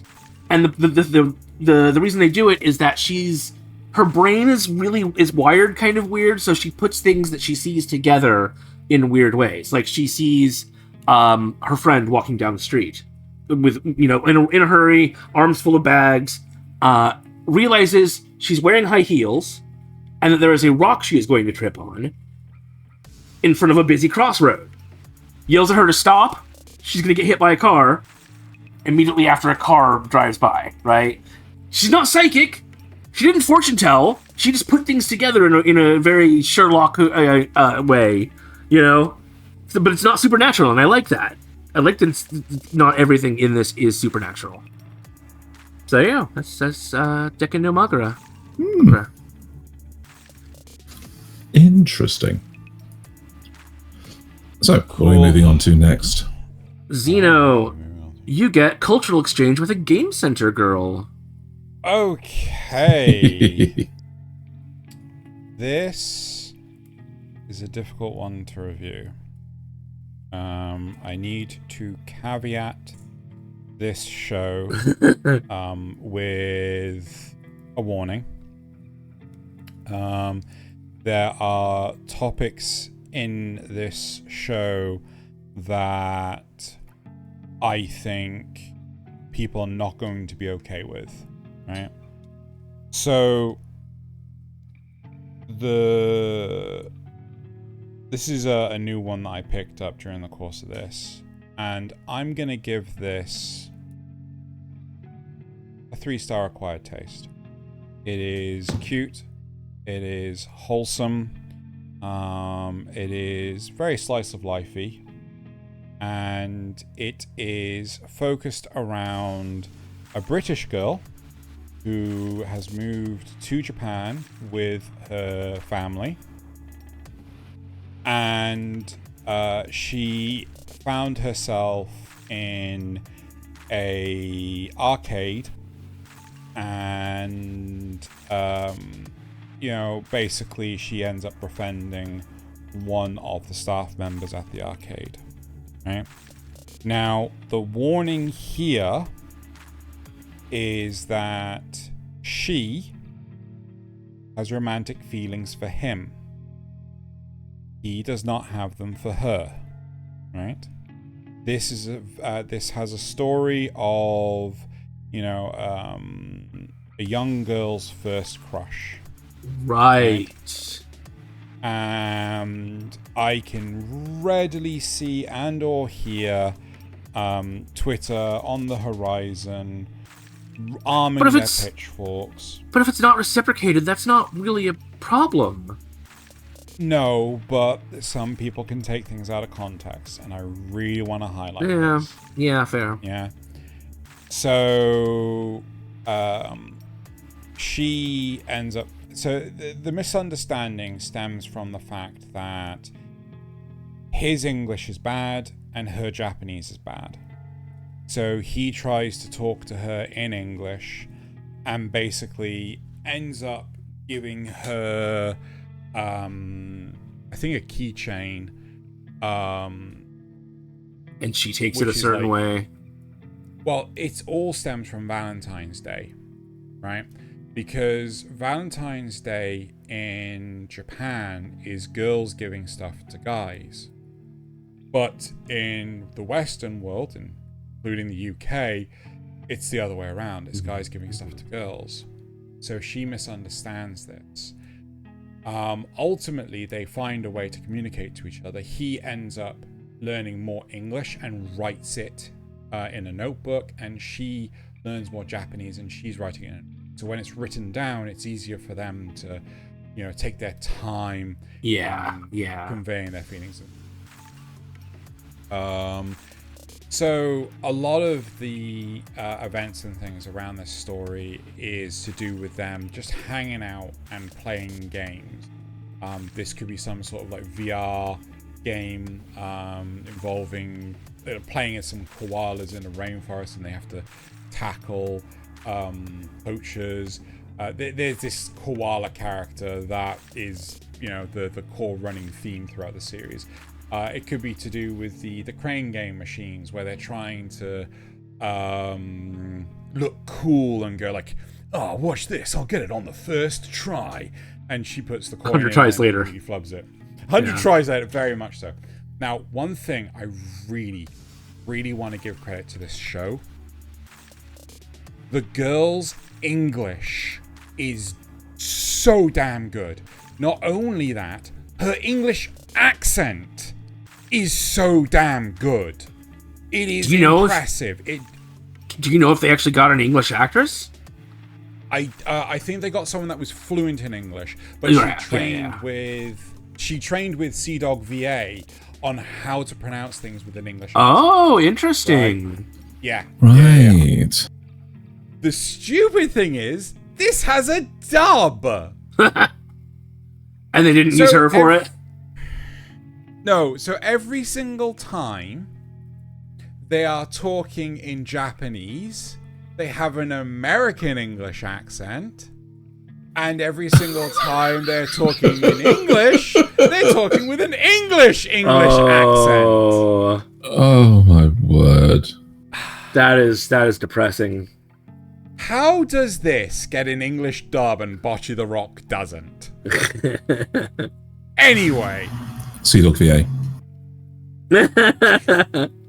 I mean, he was only a coach. Like, he's not credited. Yeah, no, for the show but at all, but like, still, it's a you get famous streamers involved, of course, there's going to be attention to it.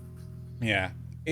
I mean, I found that out like days later and things like that. I picked up. What's her name? Is it Cheryl, the character? No, it's Lily. Okay. Lily. Yeah. Is that?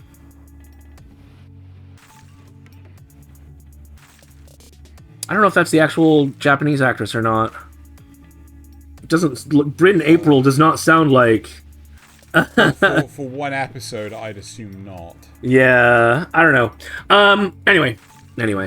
So it is a wholesome watch. It is cute. It is adorable. It is funny watching characters act bigger than their boots. I'm not talking specifically about Lily.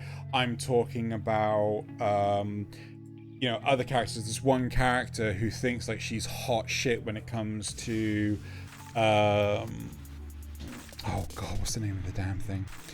Playing beat 'em up games, and she's trying to challenge the guy that's trying to do his job. And it's like, oh, you beat me when I was a kid and you were in middle school. I'm challenging you. I'm working. I can't play games right now. I've got to do my job. So it is, isn't it?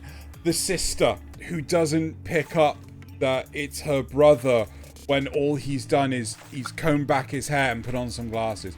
Everyone else sees through the disguise like there's no tomorrow. His sister is like, oh my god, how the fuck did I not realize that was my brother? So I enjoy it. I genuinely do. I think a lot of people would do. But I can instantly see people seeing this, her liking him as a huge, nope, that's gross, that's disgusting. Yeah, that's fair. That is fair, honestly. All right, Thaylien. That is culture exchange with the gamer girl. Yep. Yep. Game Center girl. Yeah. Game Center girl. God damn it, yeah. And now it's time for Thaylien to regale us all with the horror show that is Clevatess. Oh, how the mediocre have fallen. See, I actually rated this fairly high on the first 3 episodes because I enjoyed it. I rated it an acquired taste. I think 3 or 4 star. Because I enjoyed where it started. Right? And then the diversion they took through the bandits led to get hold of both a regalia sword for our hero and a wet nurse for the baby. Successful, but of course, how they achieved it was just really weird. Oh wow, somebody revved through the town. I can't go into the specifics because they don't really make any sense. And now we're on to the next bit, and I'm still not quite sure. So for me, it's a nothing special 4, dropping a whole rank down. What is it for you, Nasuth? Yeah. Nothing special 2. 3-star pass. Have you seen episode 7? No, not yet. I stopped at 6. I'm like, I'm done. Yes, I'm out. Yeah. Oh my god. So the idea that they're doing with this is that magic sort of exists in this world, and it's all based around the powerful red rocks that make up the regalia swords as well, with people like mixing them into powders to make hypnotizing. Well, that's more of a recent. The powdered, like the quote unquote that's magic is a recent. Yes. Yeah. Sorry, go ahead. And others have found that they can use the stone as a catalyst for other special effects, like controlling beasts, discombobulating dark beasts so they can't use their full strength, all the way up to Magneto-style metal control for some reason. Which I think they took the idea of Chekhov's gun far too hard. Because they introduced this idea that this nice little inn had iron bedsteads, specifically so that this person could come in through the window and hurl the bedsteads at the wall to trap them. Xeno shaking his finger. What's going on there? It's not magnetic control. It's gravity control of anything made from iron. Which is... that is the literal translation. Fair enough. That's not how... Right, so, in D&D, breaking a party is never a good idea, right? And so they've proved this by sending off Clevatess himself, while our girls are stuck with a baby during a giant wasp invasion. Oh, so you've seen episode 7. Was I right in my prediction Of what? how they were gonna get out of that one? Let Thaylien finish. Okay, all right. Sorry. Yeah. Sorry. So, our 6th episode leaves us on a cliffhanger. Evil wizards from the Bulak Kingdom are menacing everyone in town with a swarm of magically controlled giant insects and throwing around bedsteads and seeking the Hedanian baby to see if it's really the missing prince. Meanwhile, Clevatess is nowhere to be seen, off somewhere investigating something, not sure what. And I think I'm actually preferring this as a serial week-by-week show because I don't feel the urge to binge it. I don't feel the urge to actually go out and do... Nyaight the Living Cat is silly enough that I want to binge it, I want to watch it and get to the end of it, but in one go. That's fair. Whereas this, I'm okay with only watching one episode a week. I don't think this will go up above a Nothing Special 4 unless, it'll either stay the same or drop off further for me. So I don't know if I'm actually going to continue. If I drop a show, it's going to be this one. Mm-hmm. So, are you done? Is there more you want to add? No, I was going to leave this open to the floor because you said that there was something. Yeah. So, personally, I think the animation's really good. Right? Yes. I don't think it's Gachiakuta good. I think this is still really good though. Right? It doesn't feel like they've really cut a lot of corners in this. But the narrative is akin to someone's first D&D campaign where they're just pulling shit out of their ass, right? Still better than Ubo Blatt, but close to that level. Close to that level of quality. But this whole narrative is a but then syndrome, right? I spoke to Nasuth about this at length because I wasn't going to get a chance to review this, but I'm still doing it anyway. Ha! Lol.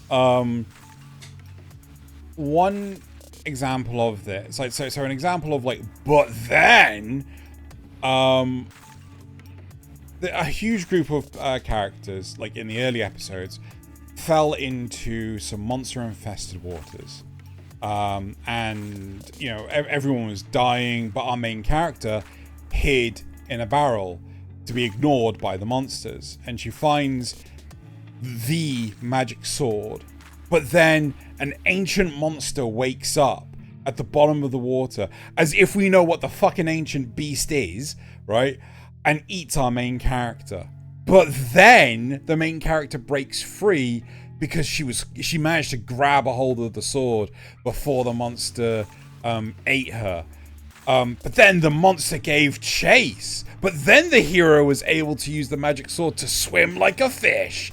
And it's just and it's always a case of but then. And it doesn't set up anything within the actual show itself. A comparison, if you will, with Free Ren, right? This is a really high bar, so I will acknowledge this. With Free Ren, Zoltrak is used. The basic magic offensive spell is used constantly. It is used for a lot of episodes prior to them fighting. Did I write the demon's name down? I don't think I did. Zoltrak. Was Zoltrak the actual name of his name is, it's named it after himself. Okay, cool. So before they fight Zoltrak himself, right? And they actually give a brief synopsis of these are all of the over the years, these are the humans that have studied Zoltrak to turn it into something that any human can use as a spell. And it's a basic offensive spell now. Meanwhile, Clevatess pulls shit out of his ass oh, my Dark Ichor can speak to you. Yes. For reasons. And this is really frustrating. Now, I want to spoil something for episode 7, right? Get on. I don't mind. Shall we turn on spoilers? Yeah, I think you should turn off spoilers because there might be people out there that genuinely want to watch this show. Personally, Some people like trash. It's fine. Some people, that's right. So, the whole plot makes even less sense now. Oh, sure. Since episode 7, right? First off, we have Magneto Girl that she doesn't have magnetism. She controls gravity based on anything that's made of iron. Right? Like it's magnetism. Which is just magnetism. It's fucking magnetism, right? How did you fly? Well, I held on to the handle of this magnetic axe and I was repelling it away. Well, technically, it may not be. And that's troll logic. That is genuine troll logic. Technically, gravity is probably the more correct one to use in this situation. But gravity's based on mass.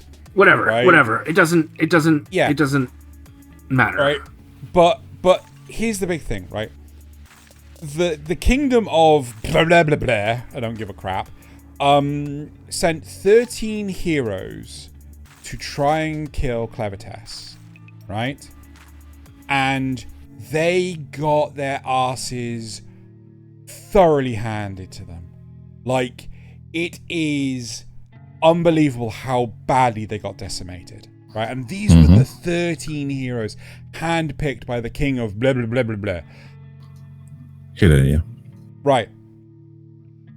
The general Drell defeats Clevatess in one shot. Human form or wolf form? Yeah, but remember, he's got magic. Oh no! Get wolf form. Right? The heroes didn't have magic. They only had magic weapons. He's got magic. So, and this is a huge case of but then, right? So they're staring down at each other, and then Clevatess stabs Drell when he's least suspecting it. But Drell then sacrifices himself to Dark Ichor, so then he can encase Clevatess, defeating him. And then Drell's sword becomes Drell. And it's just like, what the fuck is this show? God. Right? It honestly is just ass. Okay, but was I right about how they defeat the wizards at the inn? Or has that not happened yet? How do you think they defeat? So we know that when the baby cries really loud, weird stuff happens with magic. Did that happen? Did the baby cry and destroy their magic? No. Okay, all right. No. I was wrong. Oh god, Nell. Yeah. Nell. She basically she used her superhuman strength to throw the iron bed at Magneto, and then they ran away. And then Insect Wizard. But then Insect Wizard convinces all the villagers to go and hunt down the hero and the baby, and who've run into the forest. They are like, hold on, you've just killed a bunch of villagers. Why the fuck are they listening to you? Because so the rest they don't want to die too? Yeah. I just no. I wish it was, look, either do this or I'll kill you. No, he actually gives a fucking speech and they just buy it.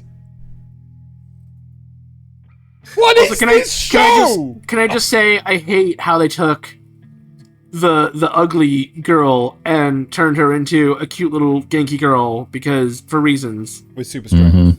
With super strength.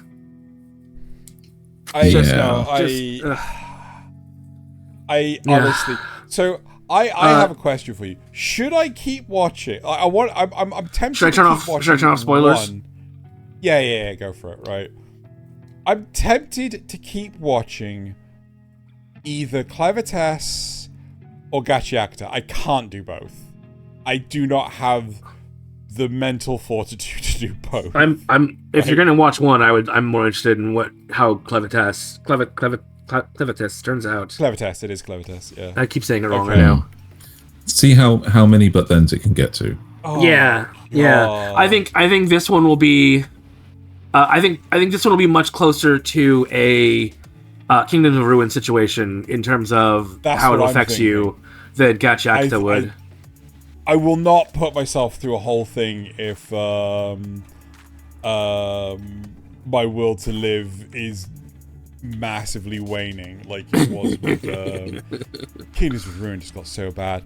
But like I do kind of want to see where the rabbit hole goes further. Yeah. Again, at least it's not Ubelblatt. Right. So that was what's it called? Clevatess. Clevatess, yes. I just want to say I dodged a bullet. Clevatess is only 12 episodes. Gachiakuta is 24. Yeah. Yeah, I wrote at the top of my review enough. for this. I watched 6 episodes of Clevatess, so you don't have to. It's bad. It's so bad. Right, up next for me is Nyaight of the Living Cat. I did open this one, yeah. So this one is another one that has not changed for me. Raina, do you want to join us for this one? I've only right. Aww. Anyway. So this one, as soon as it pops up on the screen. Oh, sorry. So many Oh, buttons. Xeno didn't even hit it. Oh. There you go. Thank you. So Nyaight of the Living Cat. No, well, still got Gachiakuta. There we go. Must watch, 1 star. I know Xeno may disagree with me on this a little bit. I don't know for sure. I've only watched 3 episodes. I can't. Yeah, he's only watched the 3 episodes so far. But I find the absolute ridiculous tone of this show and the fact that it's still going. They're still finding things to parody. It's just it's so good. Faced with their mortal enemy, their first instinct is to take photos. Oh my god. And the rescue helicopters alerting the cats rather than actually being able to rescue people. And I couldn't protect the people, but I kept the cat safe. That's good enough for me. So one of the pilots says as he goes down, and I'm just like, my brother in Christ, the cats are the problem. It's so funny. It's just so good. But so we finally caught back up to the present, right? So all of this was how the world went to chaos, how the cat started, day 0 essentially. And now we are into the present, which isn't really that much after. It's like only a matter of weeks, if that. About 25 days or something. Did they? Oh, is it 28 days later? It's 28 days later, which wouldn't surprise me given the number of references in this show. But the world has already fallen into chaos. We've already got biker gangs who like Mad Max biker gangs sort of thing, shaking people down for cat pictures. And we've also got a base of operations for our good guys, a colony of people who have survivors in a museum. And when they show the shot of the museum, of like the long shot of it, it's in a wasteland. There are not even any roads going to it or anything. There's no parking lot. And I'm just, how quickly has the world fallen apart? And it's like, or how did anyone get to this museum in the first place? It's so stupid. But they're doing it because now we are in the apocalypse phase of their parody, right? So we've had the actual Nyandemic, and now it's the Nyapocalypse. Yes. It really should feel like it's the same joke over and over again, but somehow they're keeping it fresh. I don't know how. Somehow they're keeping it fresh. There's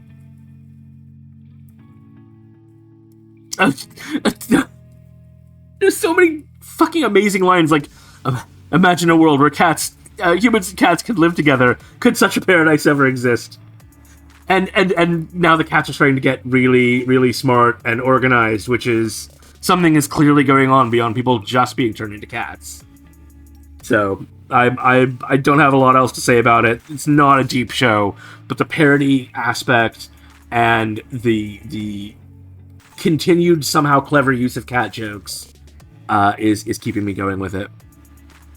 I genuinely wish that Nyaight the Living Cat had the animation of Nukitashi. Genuinely. Like, I mean, we've seen on screen, for those of you who haven't seen it, we've seen on screen a number of times this girl falling out of a tree. It genuinely looks like they've taken a still of a running animation and they're just moving it. Yeah, but downwards. that's the But point. it's done. It's a point. That's a pratfall. They've done it for the point. Yeah. That is No, the one. It is a single frame of animation that you've just slid downwards to make it funny. No. That's the joke. It's not that. It's not like the sliding down sort of thing. It is literally like them falling. No, I've seen that episode. I know exactly what you mean, and that they've done it for the joke. That she is unanimated while she falls. Given how good a lot of the other animation is, I think that had to have been done on purpose. Okay. Yeah, I'm not saying the animation. I'm not saying the animation's amazing, but it's not. Look at all those cute darling cats. Look at them. Well, most of those are CGI, but either way, it's. Maybe not. I just think that's a still. I just think that, like, none of them are moving in that. Most of the time, whenever the cats are moving in things, they're CGI. Yeah. And are you CGI? It's really funny. Really funny. Anyway, so Xeno, Apocalypse Bringer, Mynoghra. Mynoghra. That was one of my favorite characters from Dark Crystal, Mynoghra. Nice. It's not really. That wasn't her name. Her name was Aughra. Yes. Right. Okay. So Apocalypse Bringer, Mynoghra. World Conquest starts with the civilization of Ruin. This is a 1-star, nothing special. Oddly enough, the reason I picked up this show was because it was making waves on social media with one screenshot from the show. You will have seen that if you watched last week's episode of Kanpai Cast. I had brought it up. It was the comparison of the elf. Oh, yes, the weird creepy smile. Yeah. And I had seen a lot of content creators on Instagram, on YouTube, on various different platforms, and they were all talking about Apocalypse Bringer Mynoghra. They were saying that this was the berserk of isekai.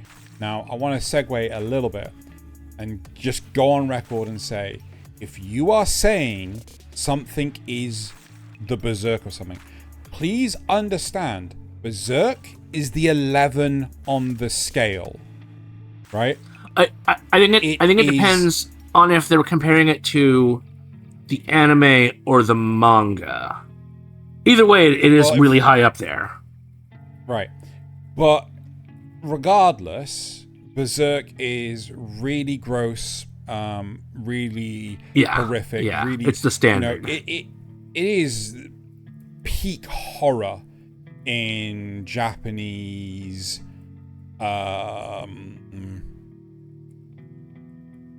fiction, right? Don't ever compare yourself to Berserk if you're expecting a high score, because more often than not, it's going to be a 5 out of 10 tops, right? You're going to be middle of the road. In Apocalypse Bringer Mynoghra's case, it's a 3, right? It is nothing compared to how dark Berserk is. Pre or post Apocalypse. Pre or post, Day of the Prophecy. Eclipse, yeah. Right? Regardless, there is something. Yeah, all these characters are too clean and happy looking. Yeah, exactly.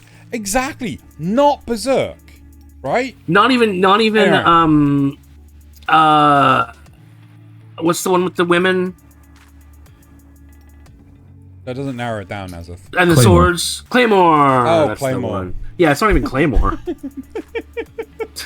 The women and the swords. The one with the women. Wow. Well, the Berserk one with the women, you know. Okay. I knew it straight off the bat the second you said it. No, I mean, as soon as he said swords, I was 100%. Okay, you mean Claymore, right? Yeah, no, but it's the one with the women. Anyway. Regardless. What I will tell you is that this isekai world relies really heavy on what a lot of people have said civilization, but I've never played the civilization games. But I have played a lot of RTSs, and I see a lot of common ground with RTS mechanics from video games, right?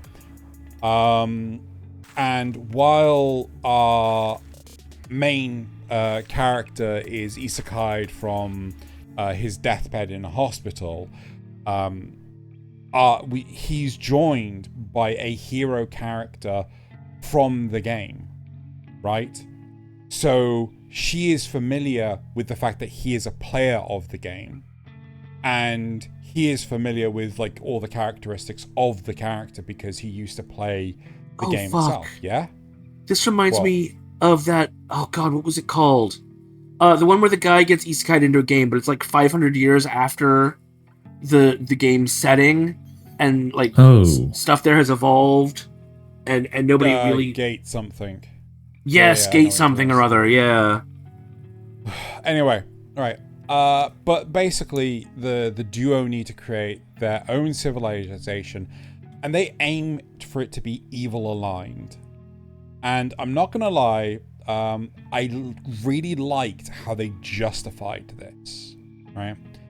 They state that just because they're evil aligned, it doesn't mean they're going around causing havoc and mayhem. They don't just set up an evil empire and wage wars. It simply means that they can do whatever they want unrestricted, right? This is compared to the good aligned races, which, they have to follow the laws of their deities, their gods and things. So if their deity dictates, right, these are our rules, go and enforce them across the continent, right? They have to do that. Whereas this civilization that they're trying to build is like, no, we live how we want. Less good and evil and more lawful versus chaotic. It's a hard line. It is a hard line. So it is like good is in this case good authoritative and versus evil is chaotic. No, it's like a race, right? It's like a racial attribute. Right? For example, that's fine. So being evil aligned, they have corrupted the forest that they're in.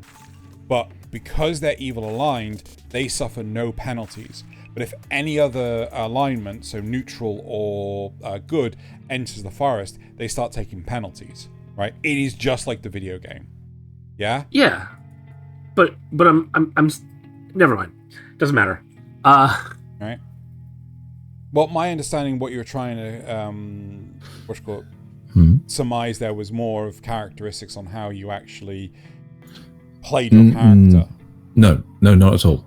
It was trying to say by good. In this world, you're saying it's good. You're saying one side is good and one side is evil, but it's more like one side is lawful and the other side is chaotic because they're not bound by any restrictions. It's their alignment. That's the point. They are bound by restrictions. Well, the evil are. You just said they're not. No, they are. They're not bound to the gods. That's why I said authoritative, because in this case the gods make rules and the good people have to keep to those rules of the gods. You started out by saying they're not evil because they're not going around just killing people willy-nilly. They're evil because they are doing whatever they want. Yes. So that's not actually the normal definitions of good or evil, Xeno. That's what we're pointing out. They are chaotic. Right. That's not the moral definitions of good and evil. They're not bound to laws the same way the people that are following their gods are. They're not lawful. Okay. I would argue chaotic is more like the Joker than, which would just fucking do things for the sake of seeing what How much D&D have you played? Yeah, but he's chaotic evil. You see? That's the Joker. Yeah. They're just chaotic.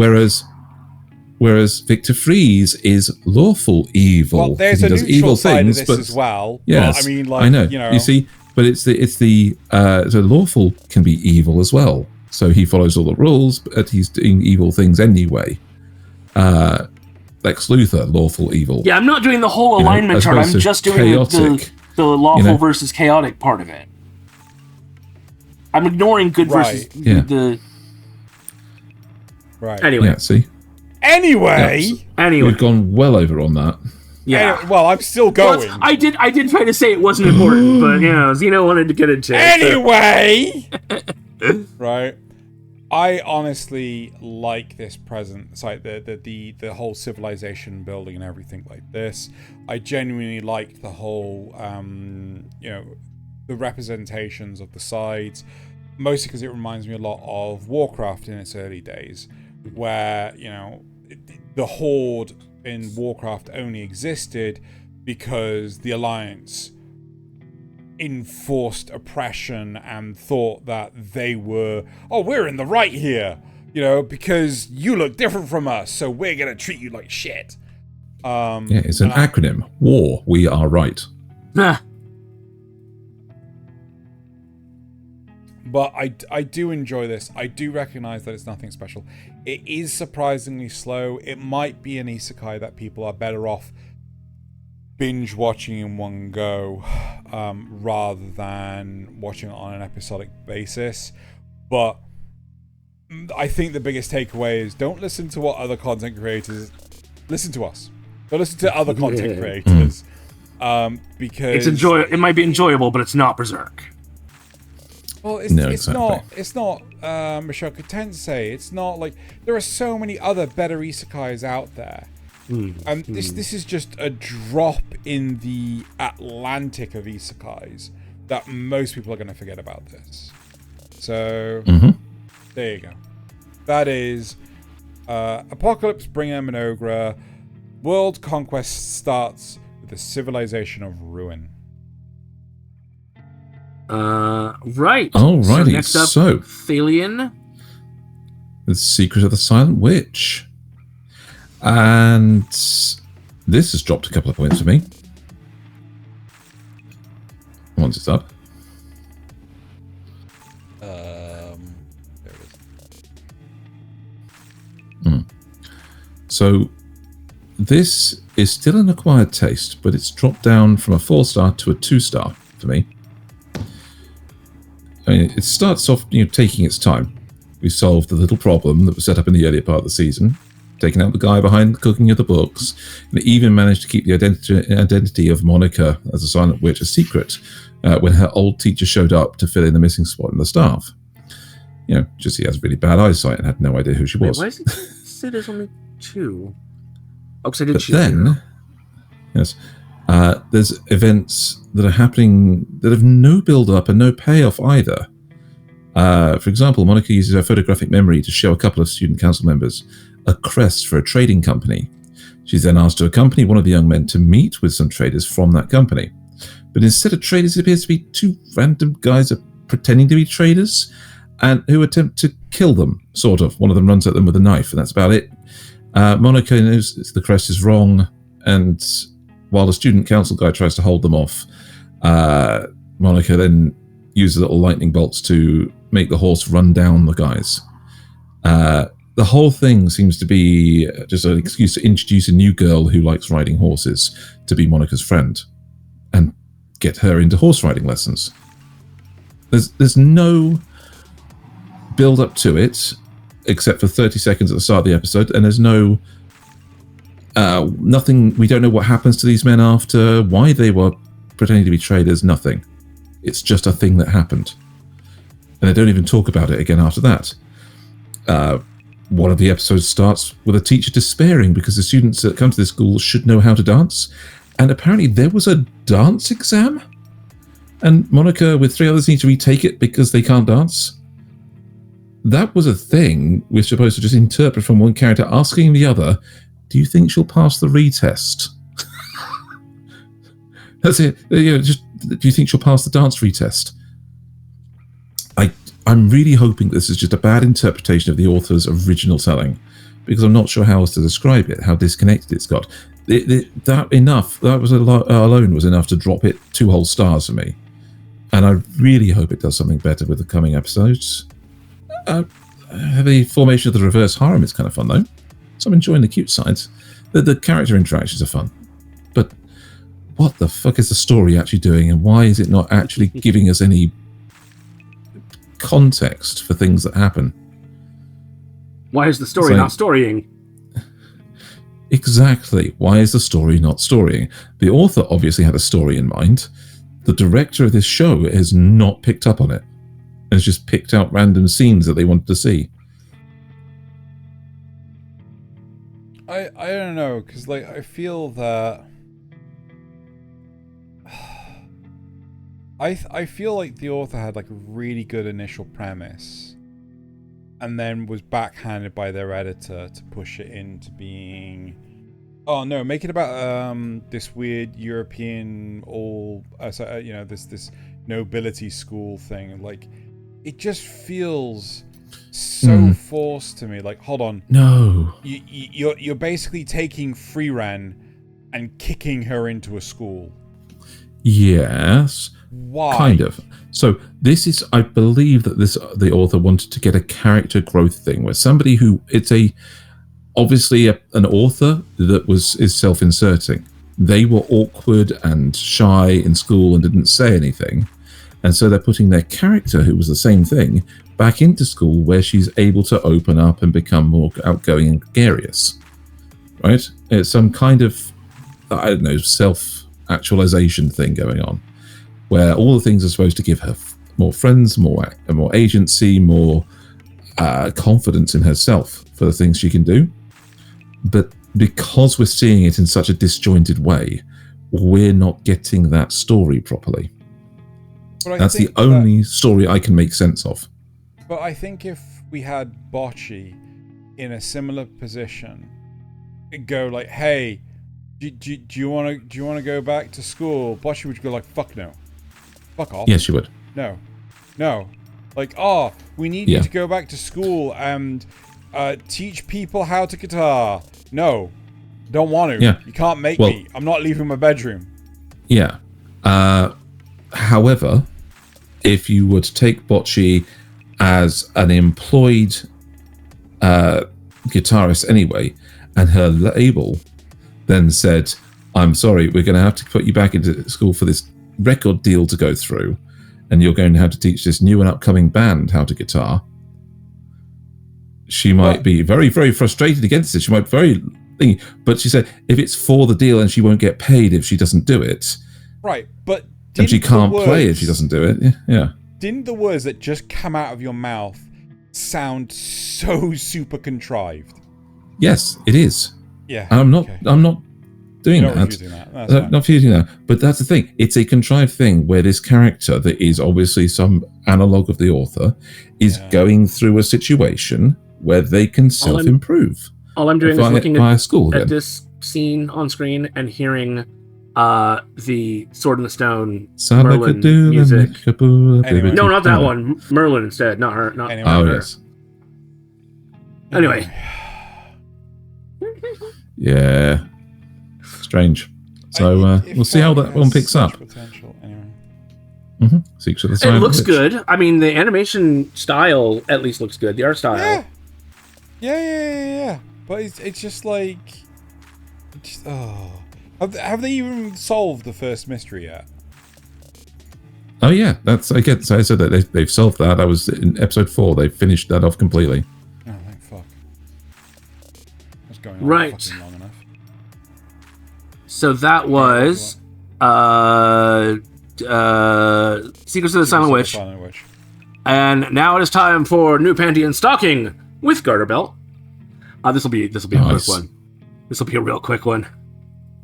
Because I mean, there's not a whole lot to say. This show ain't that deep. It's an acquired taste, 5-star, which I think is exactly what I gave it last time. This show oscillates between dumb and crude and weirdly touching. So, like, on the dumb and crude side, we've got a parody of The Fast and the Furious about sperm trying to impregnate Panty. But I feel like I should hate it, but it comes all the way back around to so stupid that it's funny, right? And then, not one episode later, they have this really touching story about a ghost cat who is haunting Panty, and Panty, the way that she, initially she's like, oh, I'm gonna kill it for a heaven coin, but the Garterbelt's like, no, it's not big enough to be worth even more than like a tenth of a heaven coin, so she keeps it around. And eventually she falls in love with it. And at that point, it leaves. Because it's, she's broken the curse by giving it love. The thing it never had in life. It's like, how do you do that? How do you be that touching after Fast and the Furious Sperm Edition, There's a story, these are all 12-minute shorts, it's not rarely full episode length. There's a bit where a villain turns people into 1960s cartoons, and they even recreate the Me and the Boys meme. It's okay. And then there are also cute boy angels that show up who have equally lascivious transformation sequences. So don't worry about that. We got that covered too. Yeah, equal rights. Fantastic. Exactly. And that's really all I have to say about Panty and Stocking. It is exactly the same now as it was way back then. And somehow this style of humor still works. Bro, I'm totally in the lead. I'm beating you. Bro, in the stomach. It's the sperm race. No, it doesn't do that, thankfully. Xeno's face. Oh, okay, this will cheer you up, Xeno. This will cheer you up, Xeno. You get to do I was reincarnated as the 7th prince. Nice. That'll cheer you up. Yeah, boy. Okay. Trying to decide what I want to rate this. Gave it an acquired taste 4-star last time. I think I want to give this an acquired taste 3-star this time. It's dropped a bit, but not a massive amount. Is this season 2 or is this still season 1? I can't remember. Season 2. This is season 2. All right. I thought so. So I think they are setting up for the big narrative. I think basically this whole season is basically one big long story, right?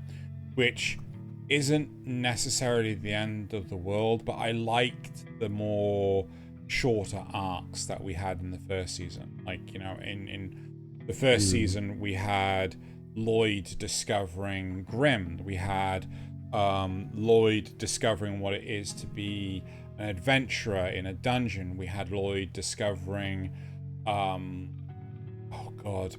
to do enchantment magic. We had actually technically that's also the same story as them fighting another demon called Pazuzu. And then that then ultimately comes to the last story, which is actually I think his name is Pazul, but I like to call him Pazuzu. Sorry, but he but then the last story is about the Blighted, which are basically people that are born with curses that they have zero control over. But we basically had like 4 or 5 stories across one season. Thus far, we've only had one story for season 2, and we're 6 episodes in. It's not necessarily the end of the world. I do really enjoy this series. It is a bit tongue-in-cheek. It is a bit flamboyant. It is... I could see characters, like in a D&D session, trying to manipulate the outcome, just like Lloyd does, to get what he wants, right? So, oh yeah, if we're gonna destroy this base, we should destroy the research notes last, so I've got time to read them. You know, Right. it's you know, it's like, oh, we should sack this castle. And starting with the library, and we'll safely transport the entirety of the text out of the library before, you know. Does the castle get severance pay? What? Well, when it's sacked. Oh. Someone stab him, for the love of God. Can we go one episode without your puns? Nope. No. Anyway. Just like you can't go one episode without me interrupting the shit out of you. Anyway, I have kitten hugs. Your argument is invalid. It is a great show. I genuinely enjoy it. But I think this one would be much better if you could binge the whole thing. I wouldn't be surprised if, before the last episode, I just rewatched the whole thing. You know, after one episode of season 2, I ended up rewatching all of season 1 again. Because I enjoyed it that much. Anyway, that's pretty much it for I Was Reincarnated. No, shit. Can't find the name, Nasuth. I was reincarnated as the prince, so I could take my time perfecting. Pretty sure it's the 7th prince. 7th prince. So yeah, the system ignores that for some reason. The 7th prince, so I can take my time perfecting my magic ability. There you go. All right. Fantastic. And I believe I'm on to Tougen Anki next. You are indeed. Mm-hmm. Well, Tougen Anki is definitely coded as a battle shonen. Yeah, find it. Yeah. Found it? Good. Yeah. You know, it's got the Jujutsu Kaisen style, blood and death. You know, it's got they face so far seem thoroughly evil. Allies don't seem quite up to dealing with the kind of evil that's been brought to the table. So it's currently in acquired taste 4, because if you like battle shonen, it's quite high up there. It's good production, things like that. So it does have a fast pace going on. If you go from like a win or be expelled test to the protagonist, you know, here's Lancer and the girl. It's obviously the traumatized waifu that'll be stronger when she actually overcomes the trauma. They're interrupting that test before they really goes anywhere to head off to a live situation against the Momotaro Society, where they're invading one of the Oni agency headquarters. There we have more trauma. Zombies, the discovery that the black stuff the Momotaro people use is actually a kind of bacteria. You know, as unique to them as the blood powers are to the Oni. You know, you have the enemies using it sometimes as physical objects, while others use it as more like spores that can manipulate things. You know, thus zombies. As far as power systems go, it's got all the potential that any of the other ones out there do, like ninja specialties, Zanpakuto, or Devil Fruit. And there's variety available. I kind of wish they didn't portray the first bad guy to be fought as some kind of evil manipulator type, because it shows up the Oni as this bizarrely stupid and unprepared group and leave the rest of the Momotaro enemies to be more power scaling. You know, they're just going to be bigger and more powerful than this guy. So, besides that, the production is solid.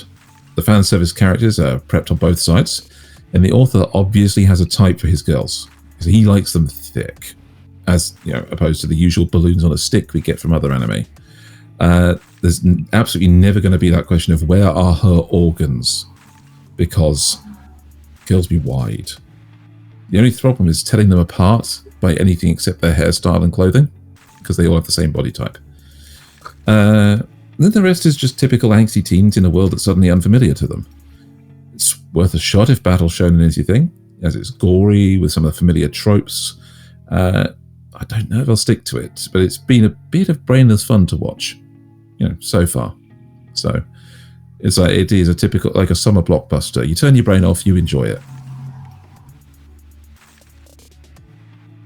That's Any usually what questions, shonen or is. shall we? No. Yeah. Not all the time. Some of them are quality. True. No, so this one again, if you like battle shonen style of thing, like Jujutsu Kaisen, you'll like this. Maybe I'll have to give it a try. So that was Tougen Anki.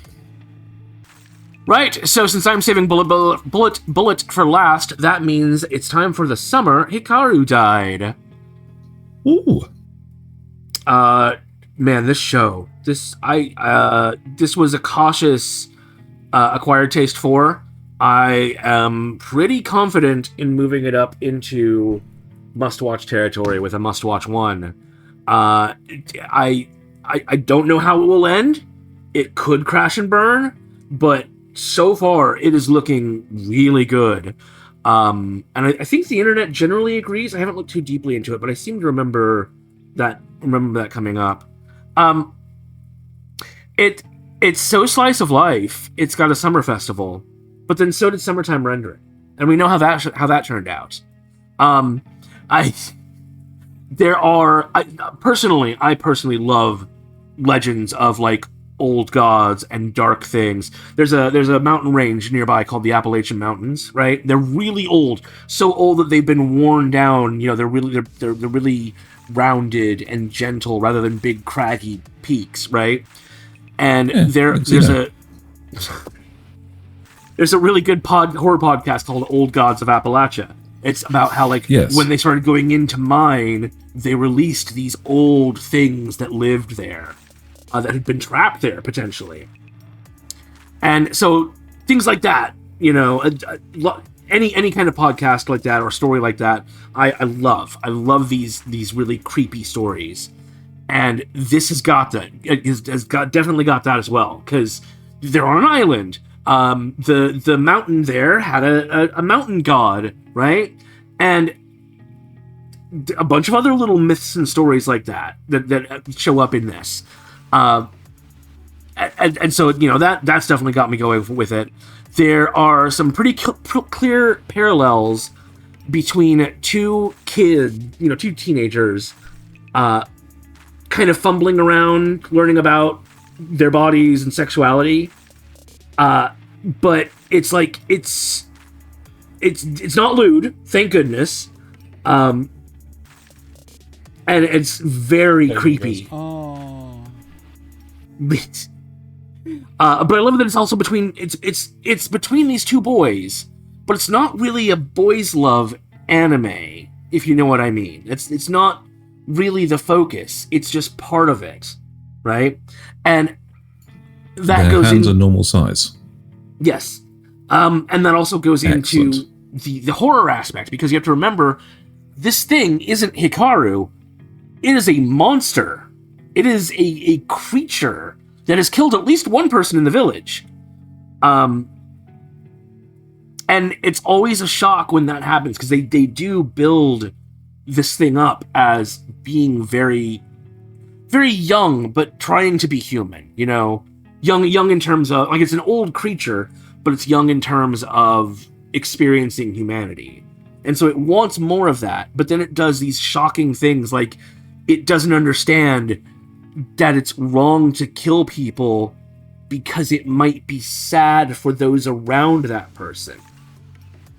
It only knows that people seem to think there's something wrong with killing. To it, it's all part of the same cycle of souls. You know, they die, they get reborn, they die, they get reborn, etc., etc. So he doesn't see a problem with it. It's just getting that person into the next cycle. It's so cool. I'm so deep into this, and I really hope it can maintain this quality. It's the kind of show that would be absolutely flawless if aliens showed up, scanned the planet, and realized that skinwalkers are real. Yeah, kind of. Yeah, I mean, there's so much more that I want to say, but it's all spoiler territory, and so I'd really rather not say it. But the fact that this is like part love story, part horror story, and part mystery is just it's so good. Anyway, any questions, or shall we move on? No.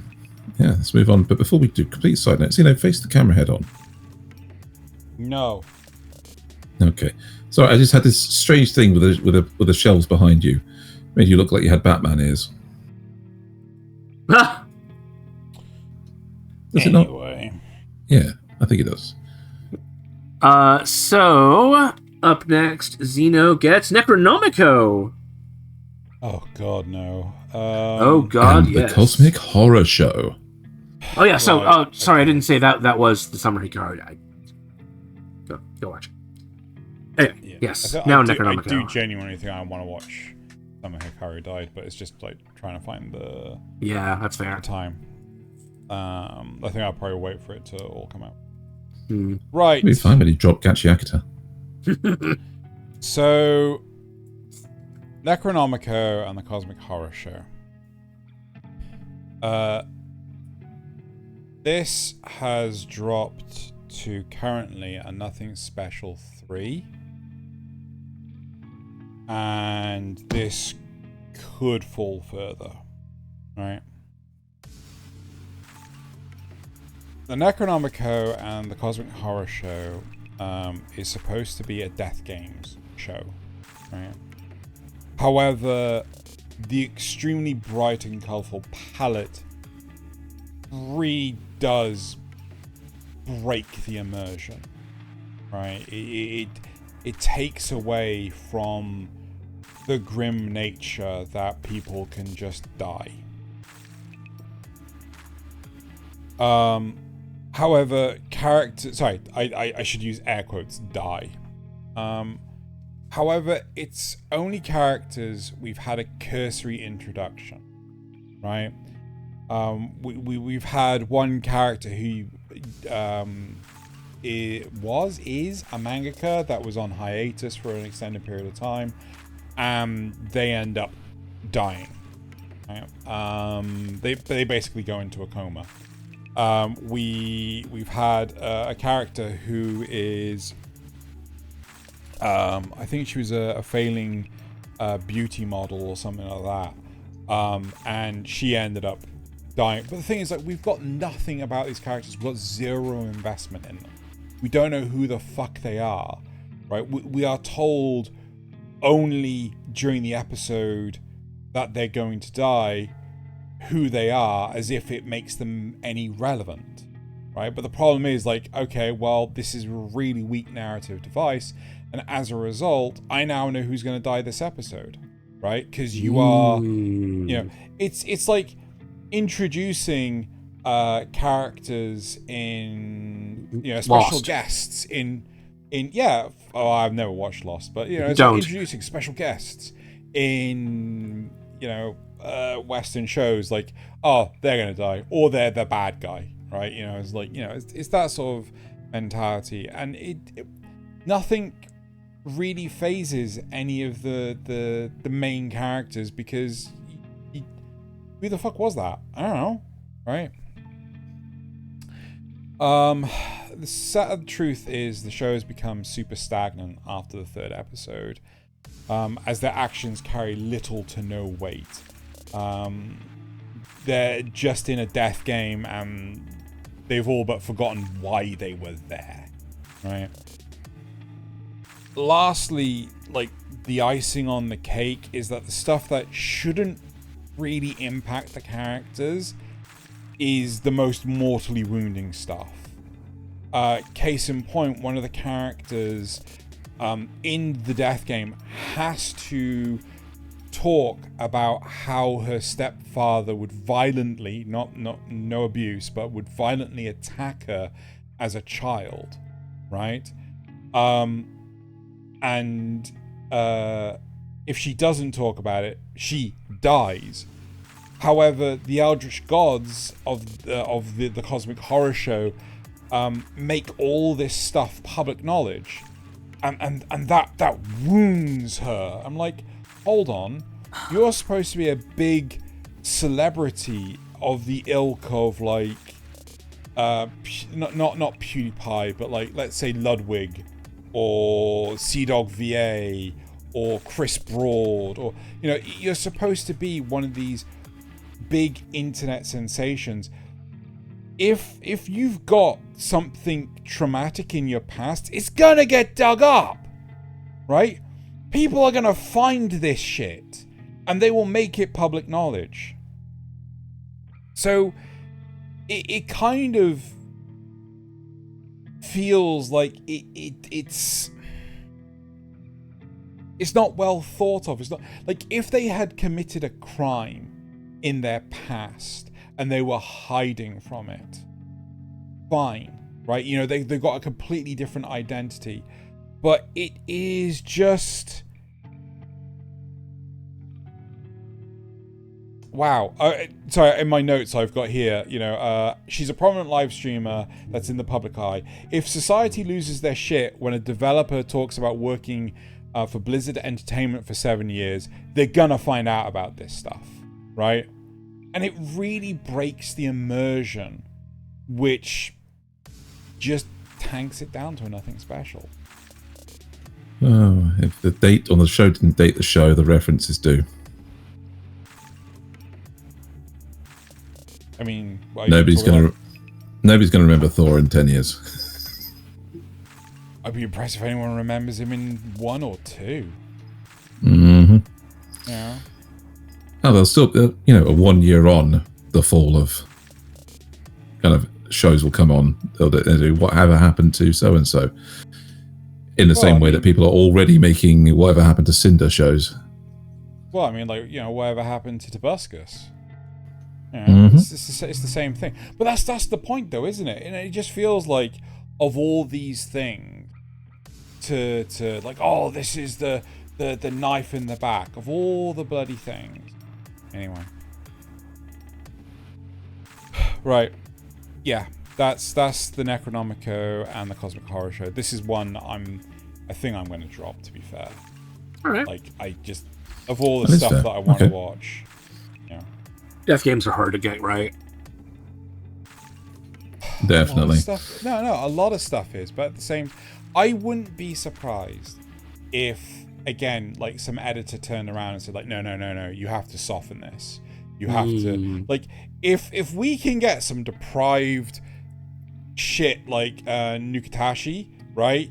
I'm pretty sure this could have been a lot worse. But I just feel that is like, no, we have to soften this. We have to make this easy. And it's just, yeah, anyway.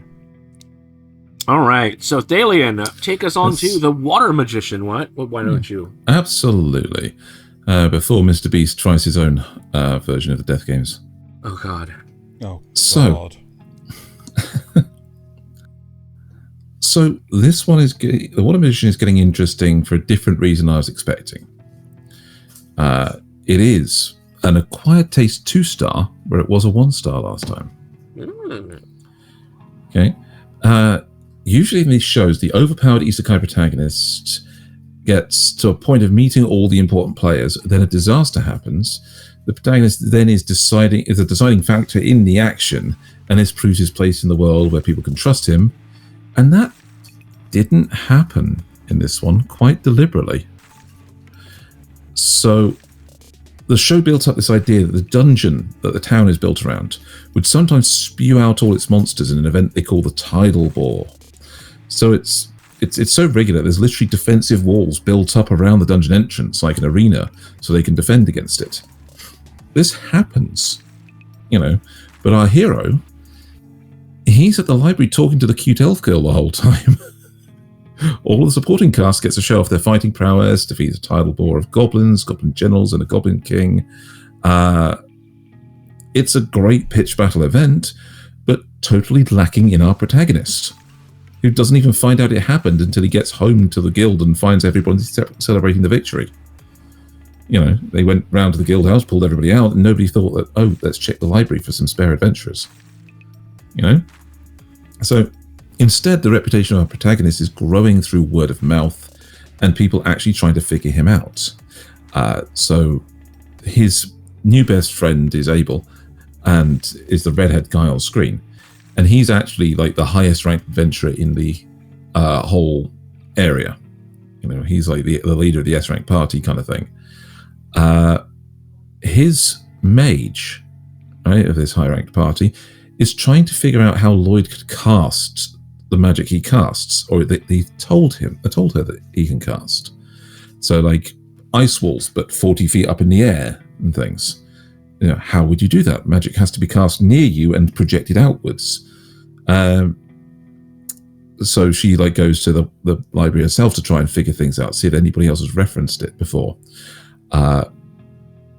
Abel tells his team, by the way, if it ever comes to a fight between you and Lloyd, surrender. He won't kill you, but he will put you down hard if he has to. At the same conversation, another adventurer is there who needs a bit of help, and he says, by the way, if I'm ever not in town and you need help, find Lloyd. Lloyd will help you. So that's how his reputation is growing, by an S-rank adventurer telling everybody, yeah, this is my new best friend, and he's super powerful. I don't know when he's actually going to get fully involved, but it's nice to see like the guy that feels like a tourist in the genre, because this whole thing of isekai protagonists always feeling like they're a tourist in their world.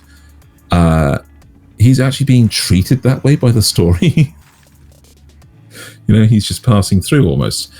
A new part of the plot is starting to open up, where all of the supporting cast, barring the elf girl, have just been vanished by the dungeon. So this is where they're going to pull our protagonist back into things, I guess. And there's probably going to be some excitement later. I noted in the last review that the animation can sometimes be a little dubious. All of the backgrounds have this Photoshop texture over them, like canvas.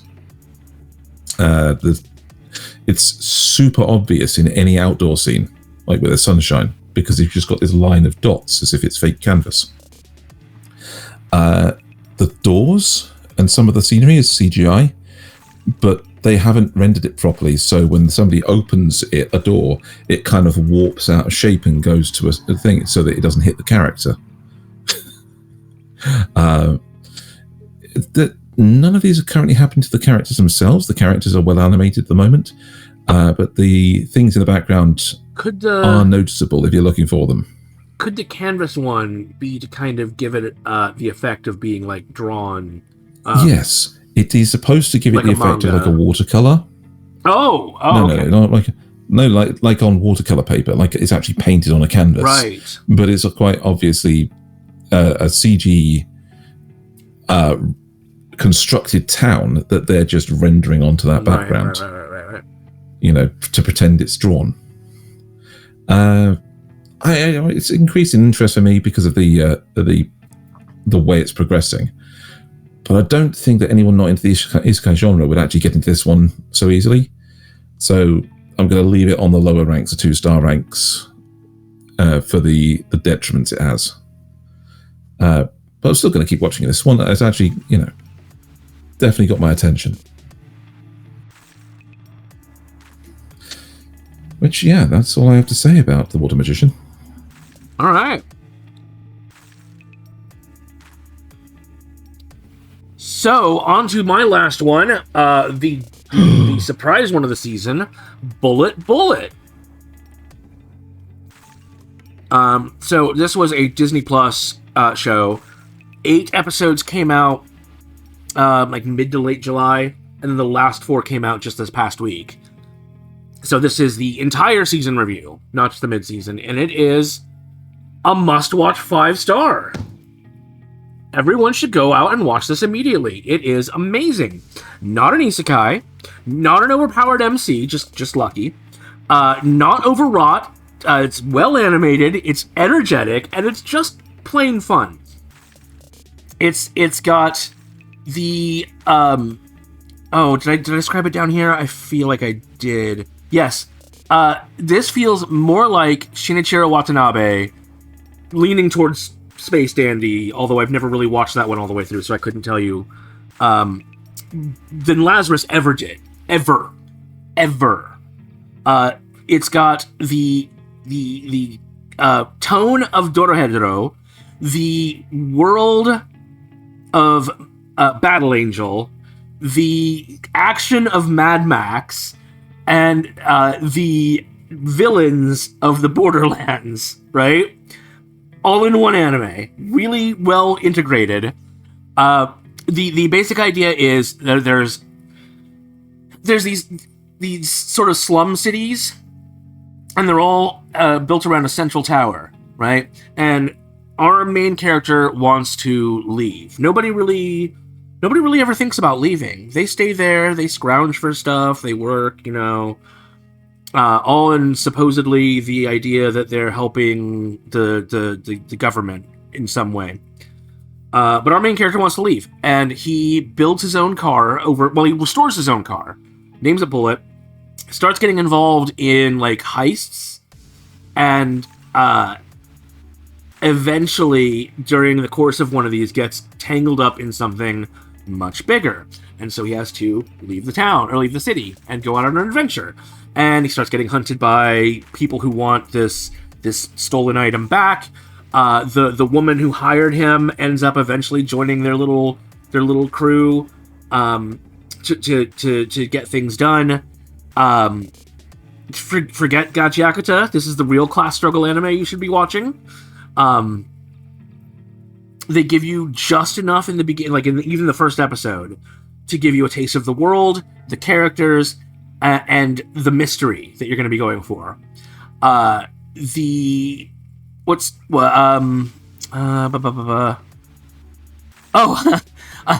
love that our crew consists of Gear, which is the blue-haired kid, that one right there. The robot that's sitting next to him, which has multiple personalities in it, and what looks like a polar bear, a talking polar bear, right? And the bear is all grumpy and very like, oh, we need to be business. We need to be professionals when we're out thieving and robbing and whatnot. But he can't resist Gear. He can't resist Gear's puppy dog eyes. And there's actually a really good reason for that you find out later, which is kind of cool. It's got themes of growing up, finding out that your heroes aren't always who you thought they were, but not letting that change what you want to happen in the world. We get to see after 5 episodes of setup and chasing and everything, we get to see how the other half lives, which is what really kicks off the rest of the show. Because my God, the reveals are so crazy. It's the Battle Angel style world where you have the lower class and the upper class is just the beginning of it. The actual ultimate bad guy surprised the hell out of me, and the entire climax was just I was glued there the entire time. Everything you find out in this show is amazing and a really interesting dystopian world, and I kind of want to watch it again, if I'm honest. So there you go. That's Bullet. Fantastic. That sounds like a lot of fun, especially as it's all out so we can binge it. Yes, all 12 episodes are out.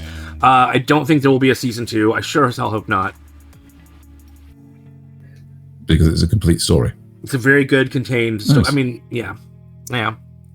Very, very sort of 80s or 90s in its action-y goodness. So stop doom scrolling. I'm not Yeah. doom scrolling. I'm scroll dooming. It's time for your next show. It's time for your shows, By sheer luck of the draw, you got My Dress Up Darling as your last one. Thank God. Pure luck.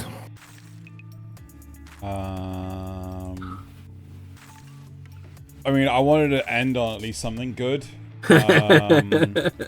And I'm just relieved that I wanted either My Dress Up Darling or Dan to Dan, and I'm just glad I got one of them.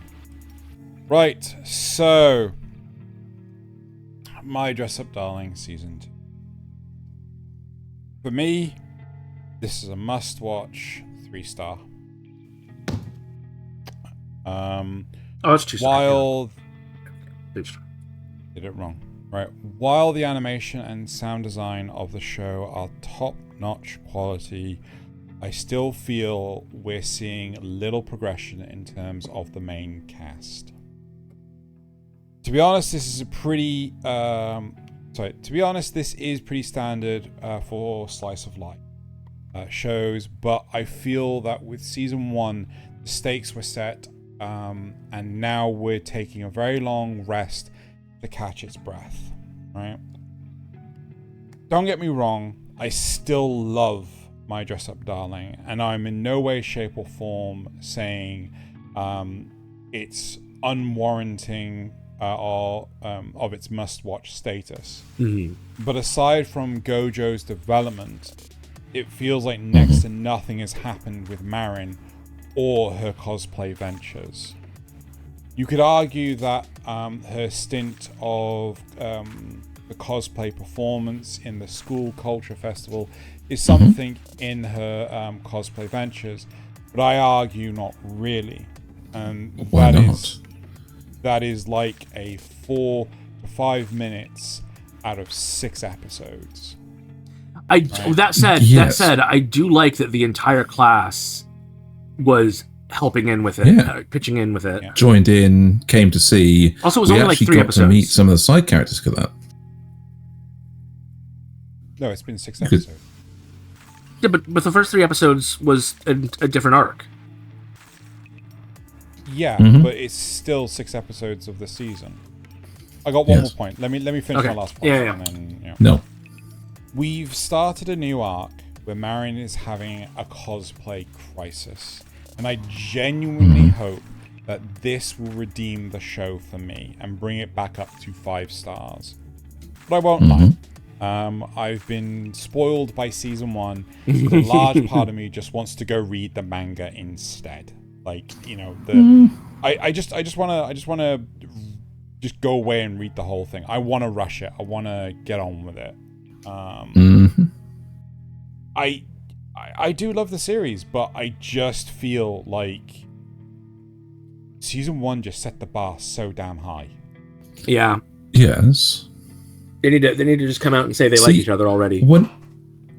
My opinion on this one, is that you say that aside from Gojo, but the thing is that Gojo is the one that needs a development. That's true. Yeah. Because the other characters in this show, the side characters are just normal people, except for the other cosplayers. Marin's already got a healthy attitude. She has a hobby. She does still want to learn some stuff, like how to sew. So we got room there. Yes.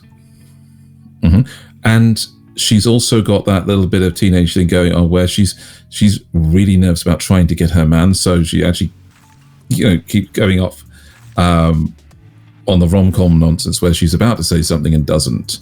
Yeah. But Gojo is like a much more broken character that needs a lot of fixing. Yes. So when he did that thing with all the side characters, the whole class coming in to watch him do Marin's makeup and have him actually knuckle down and do it in front of people, that was a huge step. That's massive performance anxiety overcome. But that's I'm not dismissing any of that. Like, as I said, he just wants more Marin, which I understand. Not just Marin. I want cosplay, right? I want more progression for the both of them as one unit. Not, this is. I love that Gojo has had a lot for him, right? So I'm confused. I'm confused by that opinion on you. Why? There's a whole section with that whole scene with the makeup thing, right? And the making of the costume is showing how their trust is actually improved, and as they're working together now, and they're actually now a team because the whole class treats them like a team. Yes, that was great. They actually established. Yeah, but it's also Marin's in the sense that where she's moving into that space of actually being with him in the eyes of the other people. It's public approval and appreciation of what they do. Gojo's makeup is nothing without Marin. Marin's cosplay is nothing without Gojo. Okay. Yeah. I'm not trying to start a fight or anything. No, I disagree. Yeah. I think confused me, that's all. I think Gojo's makeup would be something without Marin. If it was a different cosplay model, I think that Gojo could do just as good a job, right? I just feel that. But would he ever have gotten started down that track without Marin? No. That's not a wrong approach on that one, because we have seen him do other people's makeup. We saw him do the little sister, Juju's little sister, when did the male makeup on her, and it worked. Oh yeah. But that's why he was more confident in doing Marin's makeup this time as well, because he'd already done a guy makeup for a girl. But the thing for the me thing is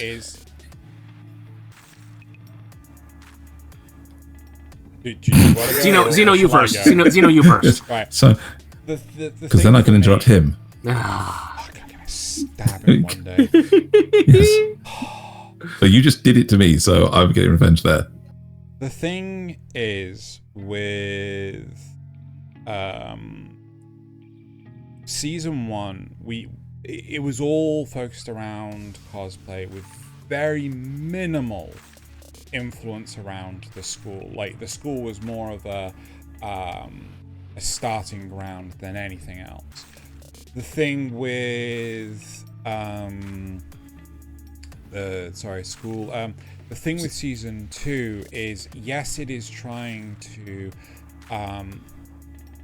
bring Gojo back to normalcy, right?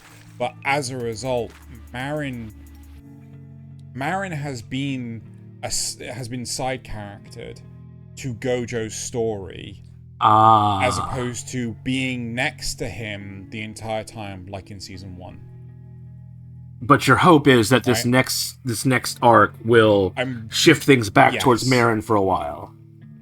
No, both of them. I really want both of them, right? I want it to be a both of them story, not one or the other, right?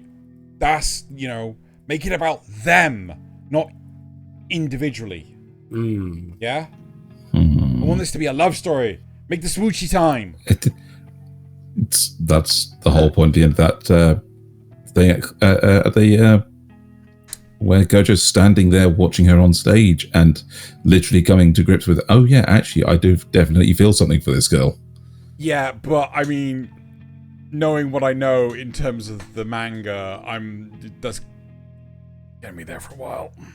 Yeah, that's the problem I foresee, is that these two are just gonna be... The series suffered a lot of criticism with the manga because of how long Gojo was left onlooking.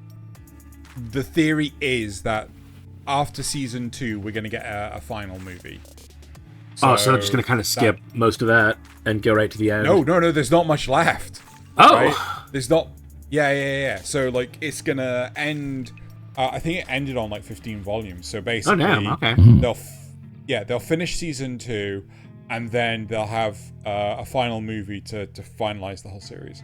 That is the running theory. Definitely, I could do that.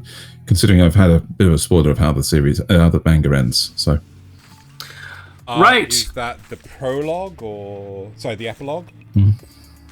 Yeah, I know how the epilogue ends. Yeah. Right.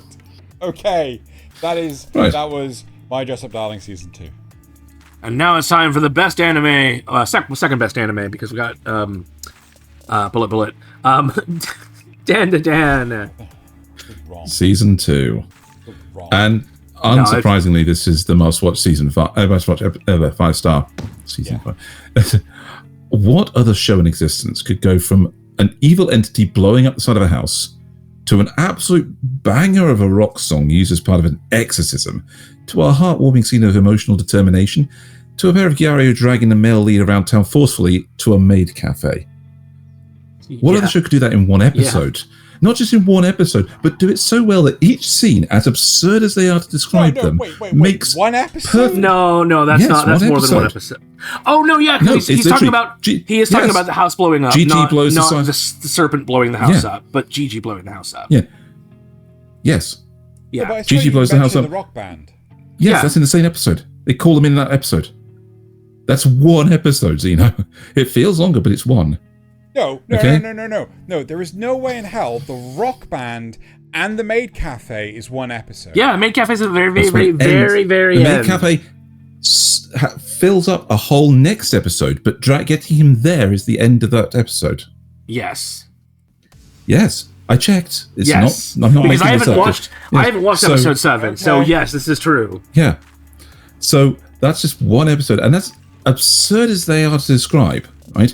Each scene makes perfect sense in the setting of the show and makes us feel like we're progressing the plot and or the characters with every twist and turn. And that's not even counting the other episodes that led up to that point. Dan is a monster.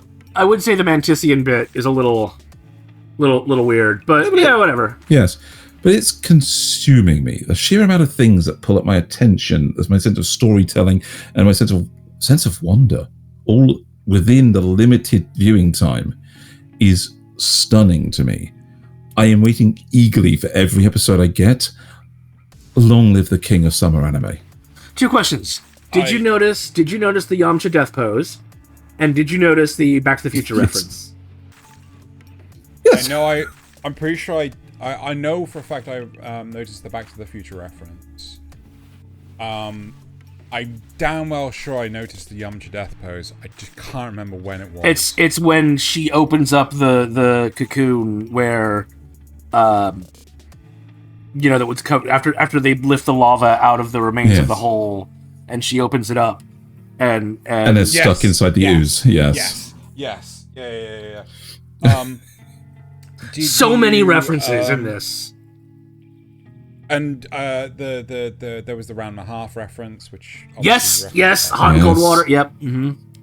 No, the song. The song that Gigi is fucking singing is the goddamn intro.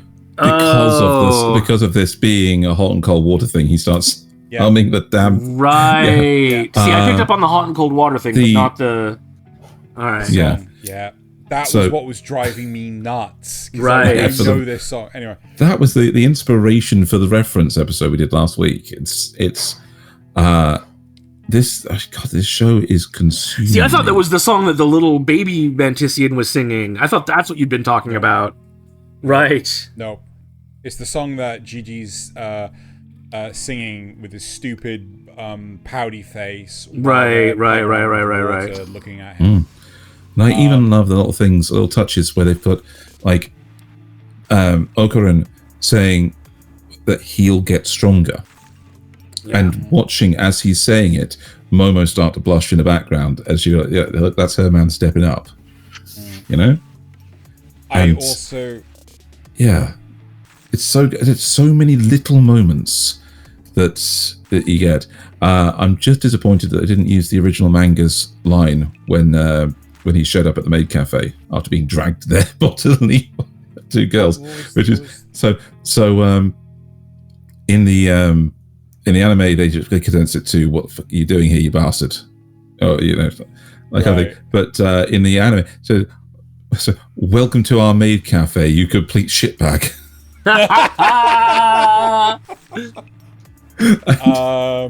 Yeah. I love Dan to Dan. It is going from crazy. It is. I think. So one of the really interesting things about Dan to Dan is it's very formulaic, but the efforts involved in making it are holy crap. So you can tell that these are the characters that are going to be involved in this story, right? And like, okay, this was going to happen at some point, but the story they tell, the journey there. No, not the journey there. It's like, so example, like, it's like, oh yeah, so we're gonna have Okurin and Momo. We're gonna have Okurin and Gigi. We're gonna have Okurin and Silky Girl. We're gonna have Momo and Aria. Yeah. Momo and Gigi, Momo and Silky Girl, and the whole point is that it's really formulaic in terms of how they're combining the interactions with the characters, but the actual interactions are so well thought out. You can't predict that. Yeah, you can't predict where the hell they're going to go. Science Sarah has really knocked this out of the park. They're really doing an amazing job on this. It isn't, man. This is Mappa levels. This is Trigger levels. This is peak, actual peak. Yeah, I'm genuinely looking forward to Ghost in the Shell because of the efforts involved. This has completely redeemed them from Devilman Crybaby, in your opinion. Yeah. Yeah. By, like, it's not just Devilman Crybaby, but like, you know, Japan sinks. I've seen some of the animation for that. I'm just like, ugh. It's not that bad. It's really not that bad, but I get you. Why isn't it rotoscoped in some places for some stupid reason? Like the kid getting hit in the head, it just looks horrendous. Mm.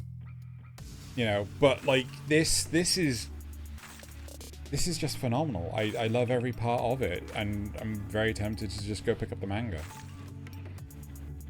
So there we go, down to that. Wonderful. Which yeah, I like Bullet Bullet, but I'll say Dan to Dan is better. Yeah. We'll have to stop and watch Bullet Bullet at some point. You will. Right. Mm-hmm. Now it is time to move on to the supporter question. So, Woo! Zrugal asks, if you're new here, welcome. If you're not new here, welcome back. Please take a second to familiarize yourself with the layout of this aircraft. Familiarize yourself with the surroundings by hitting those like and subscribe buttons, so YouTube recommends our next video to you. Zrugal also asks, what is your favorite anime you're unashamed to be snobby about? Akira.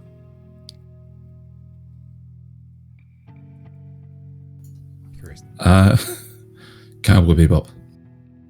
That's also fair. Cowboy Bebop movie is really damn fair. Gotta be something that, like, what's the thing that I'm most snobby about? Kobayashi's Dragon Maid. Tenchi. I don't know.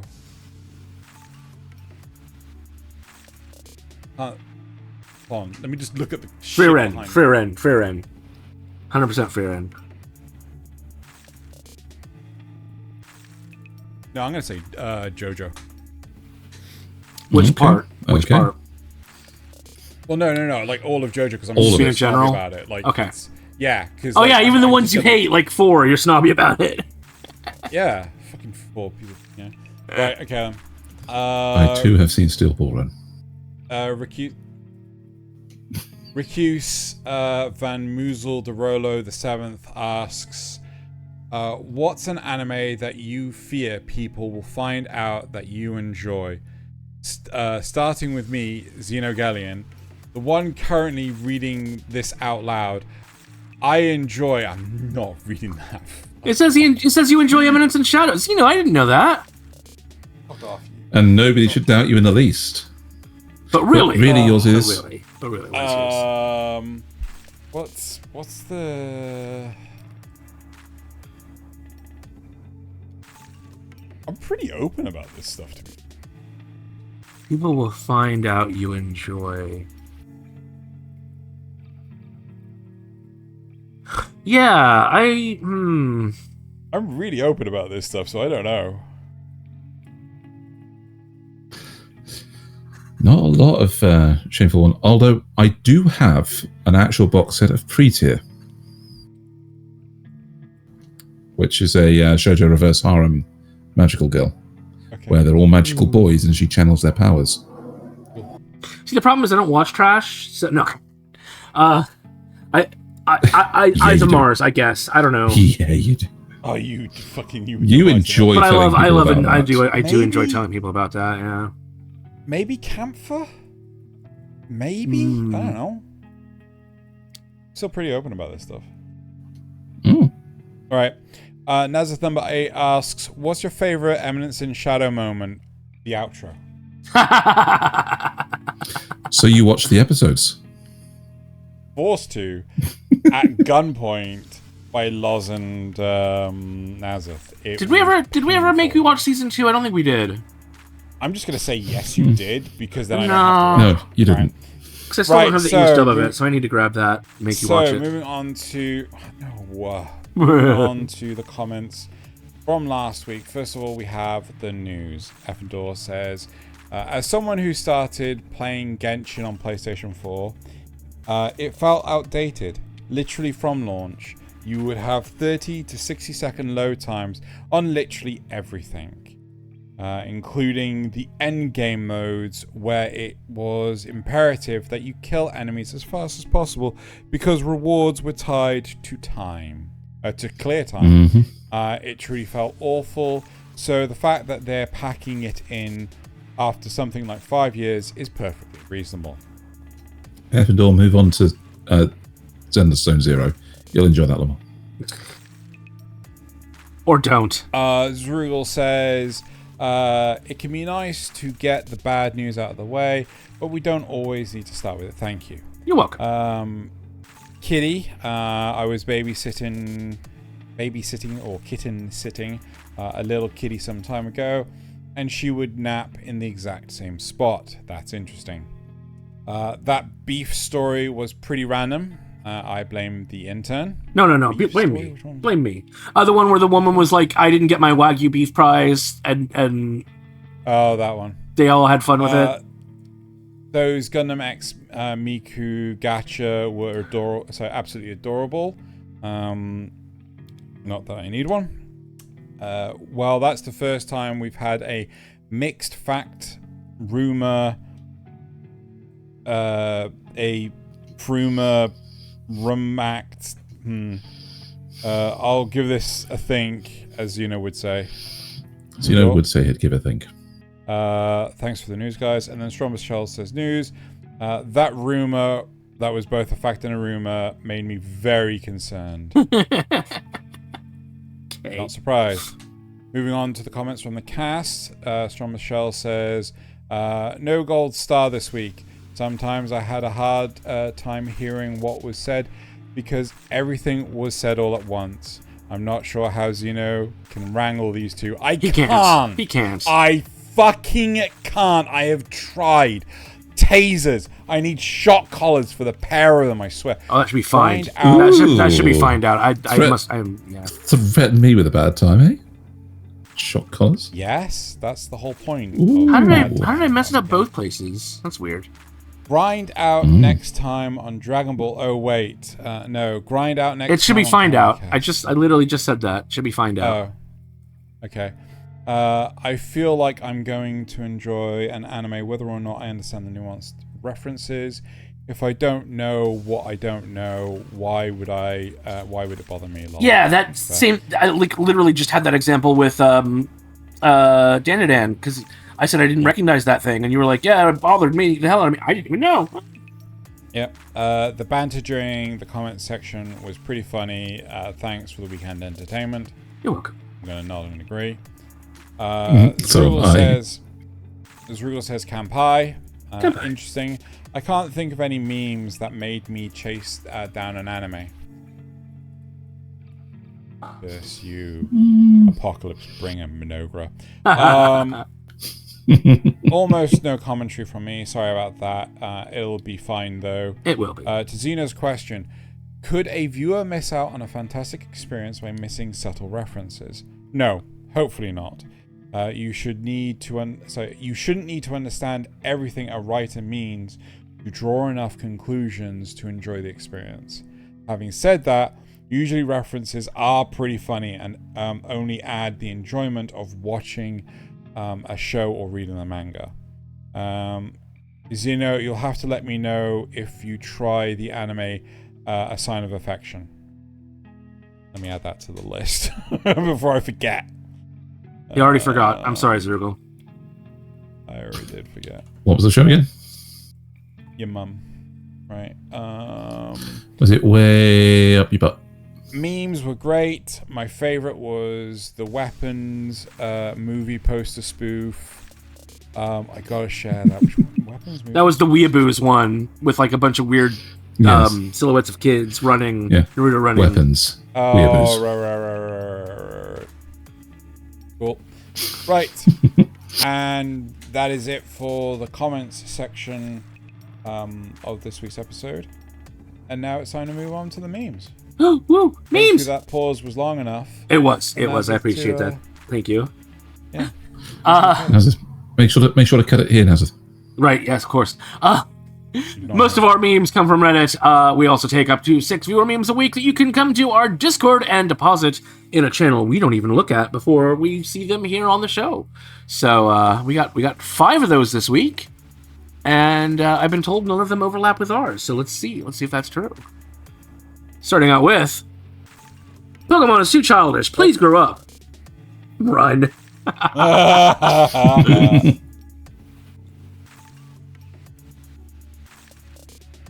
Oh my god! Oh my god! Oh my god! That's Minami? I think that's her name from Utena. Yeah. Bro, how is Goku inspired by Wukong? Goku was made in 1984. Wukong was made in 2024. Maybe it's the other way around. You're so stupid! You failed a blood test! That's good. I gotta remember that one. Women now rank watching anime as a top unattractive hobby in men. Oh, nice. Yeah, I can't find any sources that actually tell us where this came from. It's just a meme going around, so. Oh no! I've seen like shorts with women in sort of like public interview sort of situations. Oh yeah, but you don't know how much I've seen those a lot are. of women in shorts. You don't know how cherry picked those are, to be honest. Anyway, if you controlled this for an hour, what anime intro / outro would you play? Fire Force Season 1 intro. Tank. Yeah, Tank. Tank, yes. But that's not for a whole hour. Or HT. Gate and so the JSCF Force. Can I play all the JoJo intros and outros? Does that count? Yes. Because that's just one show, so you know. Oh god, what's the?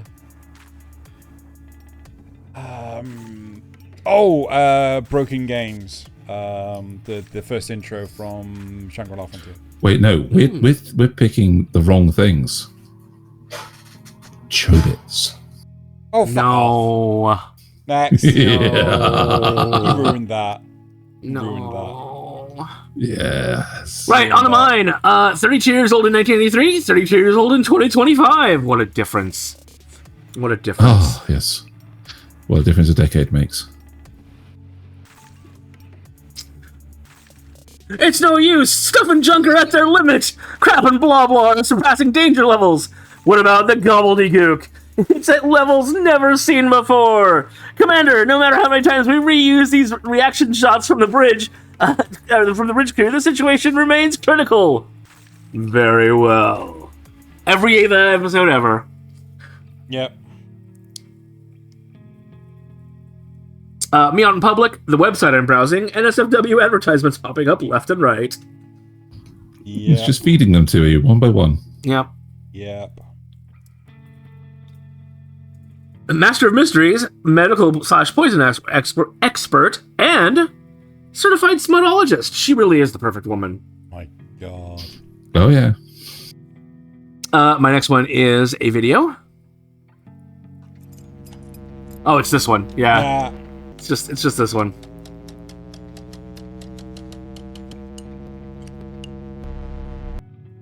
There you go. Everyone got that was a Back to the Future reference when they first saw it, right? Absolutely. I hope so. Yes. Right. And my last one. It's 1-to-1. Moe Moe Tri-Beam! Oh my god!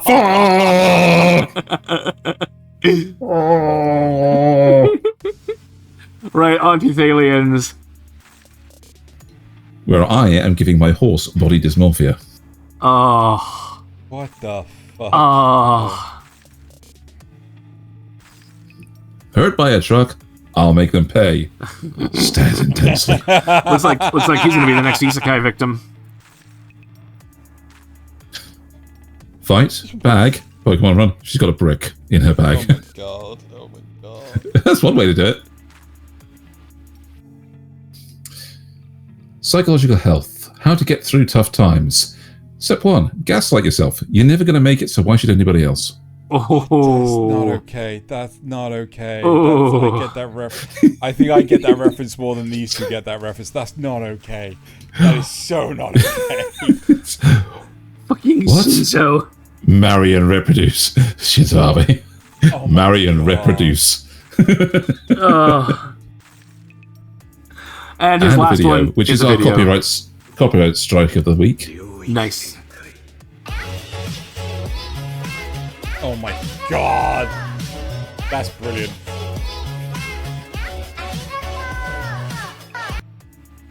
Nice. Right, on to Zeno. Madhouse, Free Ren, Overlord, and then No Game. Oh. Oh. Yeah. Sad truth. Video meme. Dude, I'm so hungry right now. I could eat a... Go on. Oh my god, with that music too. Yes, yes, yes! I think I actually have the Kanpai Cast account queued up to send this one out at some point. So if you see that before this episode, just know Zeno got there first. Next one is also video. I've told you a million times not to wake me up like that. Fuck you too, then. What? Okay.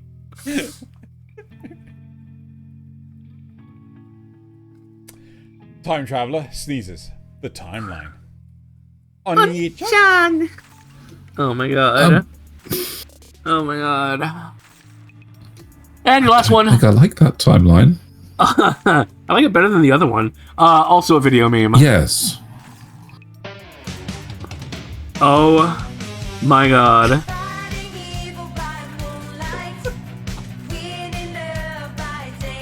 I am fine with There's our this. copyright strike. I am There's fine with Leon this. as well. 100% Leon is fine best with Sailor this. Scout. There we go. Alright. Well, after that We're bombshell very of silly memes- people. Yep. After that bombshell of the memes, that is it for this week's episode. Thank you very much, everyone, for watching and or listening. And now it's time to bottoms up. Kanpai. I never drank from this glass at all. Where's my bottle? There's my bottle. Kanpai.